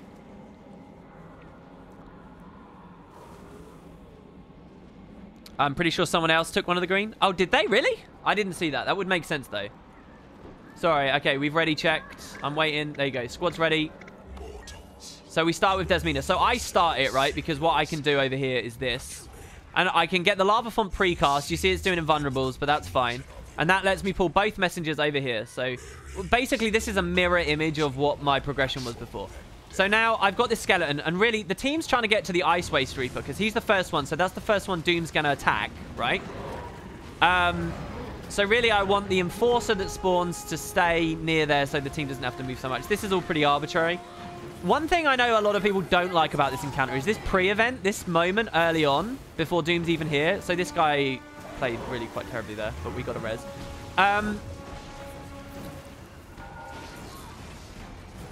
Who's he aggroed on? How is he aggroed on that guy all the way over there? I mean, I really have no idea. Is that this pre-event area thing, it takes quite a long time. What you really want to do is practice Doom. I'm doing awful. I'm really doing awful. Sorry. This is not what it's normally like. So we can use Frost Aura there for a packet of damage. We can also, by the way, blink onto mobs and then just evade. And you'll probably be okay. So there's another one just spawned. And I need to watch for this one. I'm going to Arcane Shield. I actually don't want to be running Arcane Shield. Shit. Yeah, I'm playing badly. I just caused a wipe. That's so bad, honestly. The Kiter going down early on is just terrible. If they get me, this will be insane. I'll pull the other one. They got me. I can't believe they got me. Wow. Once I've got a bit less to describe, I'll talk to you guys a bit better. So here you'll notice it's really hard to get aggro sometimes because of the little deathlings that are around.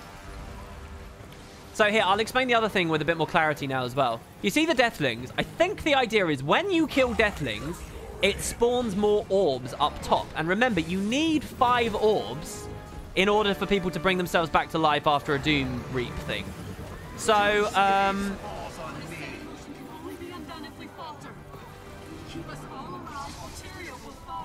so it's kind of important to keep the pressure up on the deathlings at all times. Even if you can out-heal them, like you'll see here, like I will just continuously be doing. It's kind of a good idea to get, and I think that's what's going on. Because I think the whole idea is everything is like bouncing a spirit. So that's one of Doom's attacks, the marks. Probably the most boring part of the fight, actually. I don't even really know what's profound about it. But so now I can support the team a bit better. This is where I think, honestly, if I was running a different build, I could pull my weight more. So that guy's got a bomb, and I'm just aware of it. I don't have to run into him. But again, that rebound, he could have popped it here and got straight back into the fight. Do you get what I mean? So yeah, now I have a bomb, and I'll pop it over here. That guy just came down from up top. But it invulns you from the bombs when that happens. So, Doom's next big ability is getting close here, by the way. It is getting close. Here I'm going to Frost Aura because that guy's got personal bomb. He's going up. Oh, everybody got wiped by that. I actually don't know. Did he blow them up with the bomb? We can Geyser. I really want to show this off on stream. So I'm just going to res everyone there. And then we'll see what else we've got. If I could proc it, actually. So, in 10 seconds, it's going to happen. Oh my god, somebody personal bombed over there again! Ah, that's hilarious. And again? Alright, so he's going to jump into the middle of the room. Oh no! He's reaping the Reaper as well. Oh, and I didn't get there in time. It's a GG. Ah, it was right at the start of the animation there. It was right at the start. All right, we'll get it next time. I think people are getting comfortable enough with the pre-events. And really, this is just starting the fight, okay? Like, you're not really even looking at the fight, to be honest, right now. So, yeah. It's funny, actually, on this entire stream, there's been a kind of a thing going on where you can get separated from your body, like on the Spirit Run encounter and stuff, and I've just not seen it or shown it off to any of you, so you're going to see some interesting user interface and stuff when it happens. Will I do a video on the lore? I will, when I've beat him and I've, you know, got the competition judging done and I've got some energy about me. I'm ready for the ready check here. No, I'm genuine. Once we see this animation, it's done. I'm not going to kill Doom here. Yeah, and I love seeing the Ice Waste, Reaper, and the Forgotten Veil and stuff. I think it's really cool. Again, the Chaos Plane, guys, takes loads of aggro, and I'm wondering if the Chaos Plane dude was the Four Horsemen dude from the first game, who was notoriously difficult to keep alive.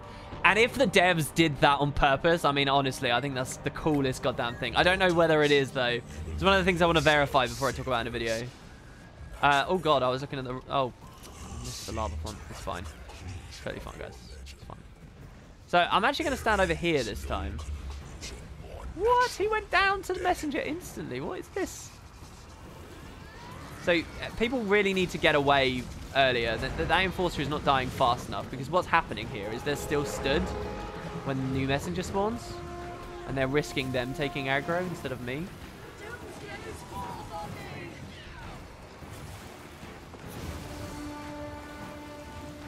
So here I'm going to Frost Aura again and hope I cleave the messenger. I didn't, because there's a lot of deathlings around, and obviously I can only hit 5 targets, so I'm going again.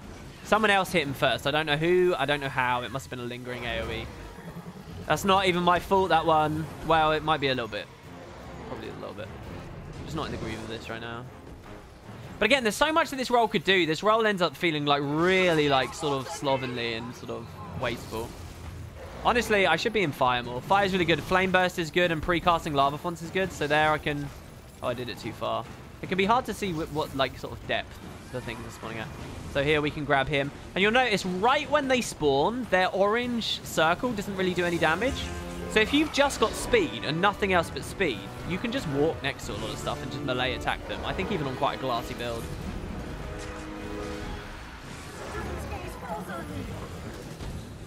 It's a lot of pressure, though, for progression, so... So there we can drop that, right, and just move on. So Doom's going to get off of his throne in a second. Lava font there, never mind.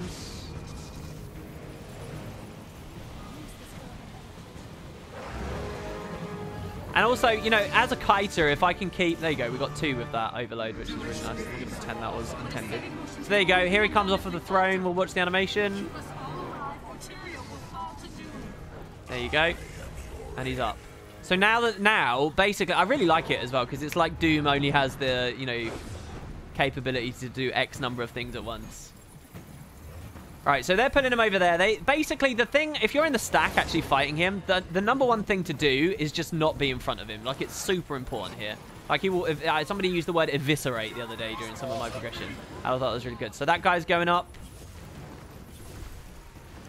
One thing that's very sloppy right now is I haven't actually explicitly called one of the greens, which I could be doing. Because now, look, there's nothing here. So I can, like, I can pre-cast a lava font, gain aggro, and just go up, and it's fine. So here we got an enforcer, right? Because one of the guys that's going up failed at their mechanic, right? So this is going to spawn an enforcer that's going to attack the Reaper of the Labyrinth. So now our group has to pull Doom over to here.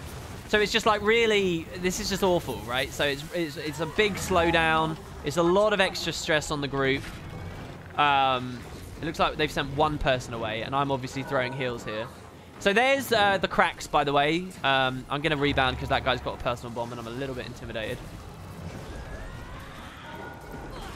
So again, like, this is what I'm talking about. Like, a lot of this progression, this is a lot of stress on the group just because one individual has to learn the specifics of the little orb collecting mini game up there. Oh, here we go. This is the big attack. Right, so you have to... So you'll notice he's ripped us away from our spirit here. And we have to walk into this light to regain our life back. Now, at the same time, a messenger spawns that I have to grab, and he's sucking everyone into the map, into the middle of the room. He torments you as well at the same time, which means you're running away from the middle. You die if you go to the middle, right? So he torments everyone, so you've got to cleanse. You've got to face him as it starts so that he knocks you away from him instead of into him. You've got to cleanse that torment. You've got to find and walk back, reconnect your spirit.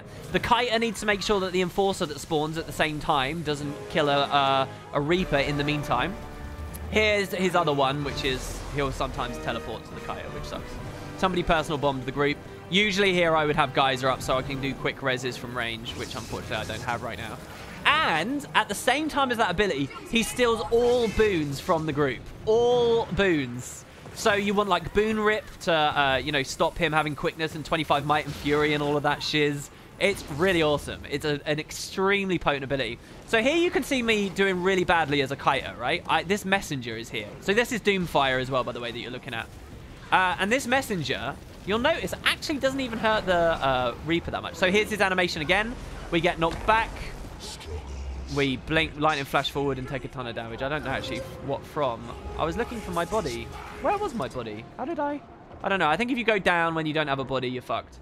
This is actually a pretty good run. I should have paid more attention because, wow, I got res. How is this even a thing? We need to heal the Reaper of the Chaos Planes here big time. Because those Deathlings, and the worst thing about those Deathlings is they can't be cleaved by my allies anymore because there's Doomfire there. And that is called Doomfire, by the way, which is a great little reference to one of the traits that's in the game. And very nice. So yeah, I'm keeping him alive. There's another messenger who I need to aggro before it joins the stack of Deathlings because that would be just super annoying. There you go, I got that. And I'm pulling him away. I'm waiting for my geyser to come back again. Now, every like 60 seconds, I think it is, Doom's going to do the same thing. So we have to be really cautious. Water Overload is amazing for this because you can stun break. So that's a big fear, by the way. I can't believe we're still going. This is not bad.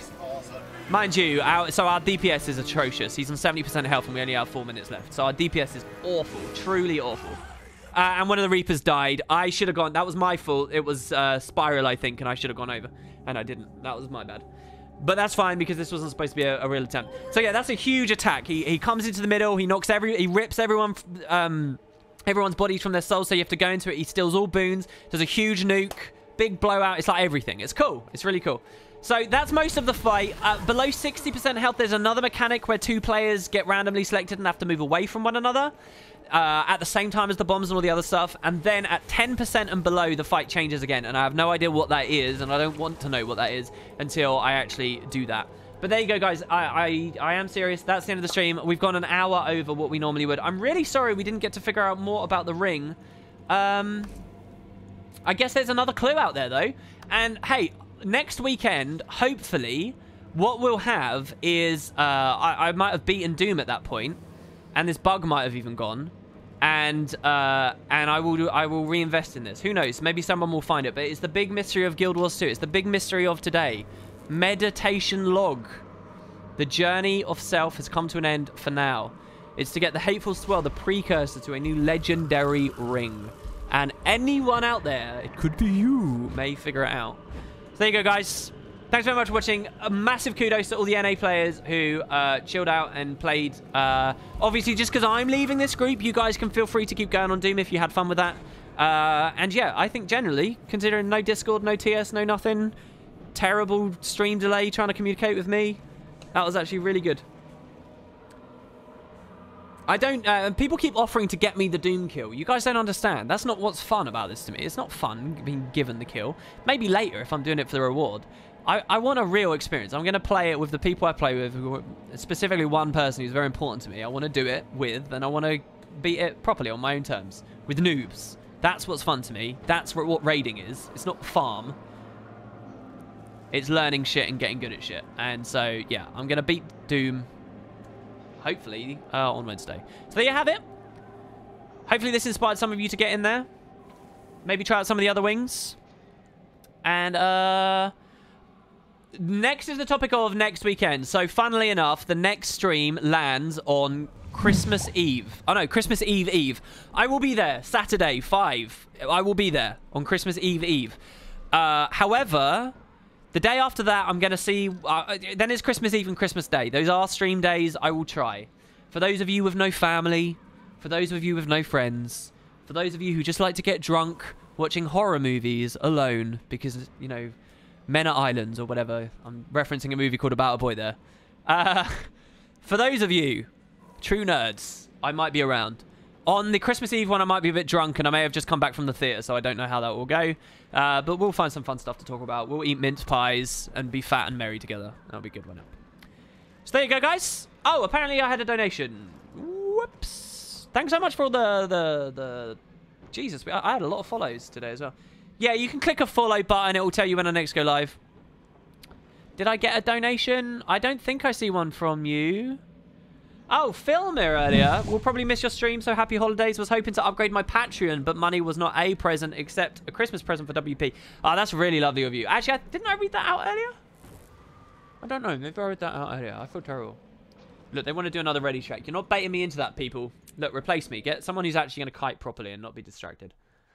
Because that was terrible kiting, truly. So yeah, anyway, there you go. Thanks, guys. Let's see if anyone is doing anything. No, do you know what? Screw it. I'll see you guys next weekend.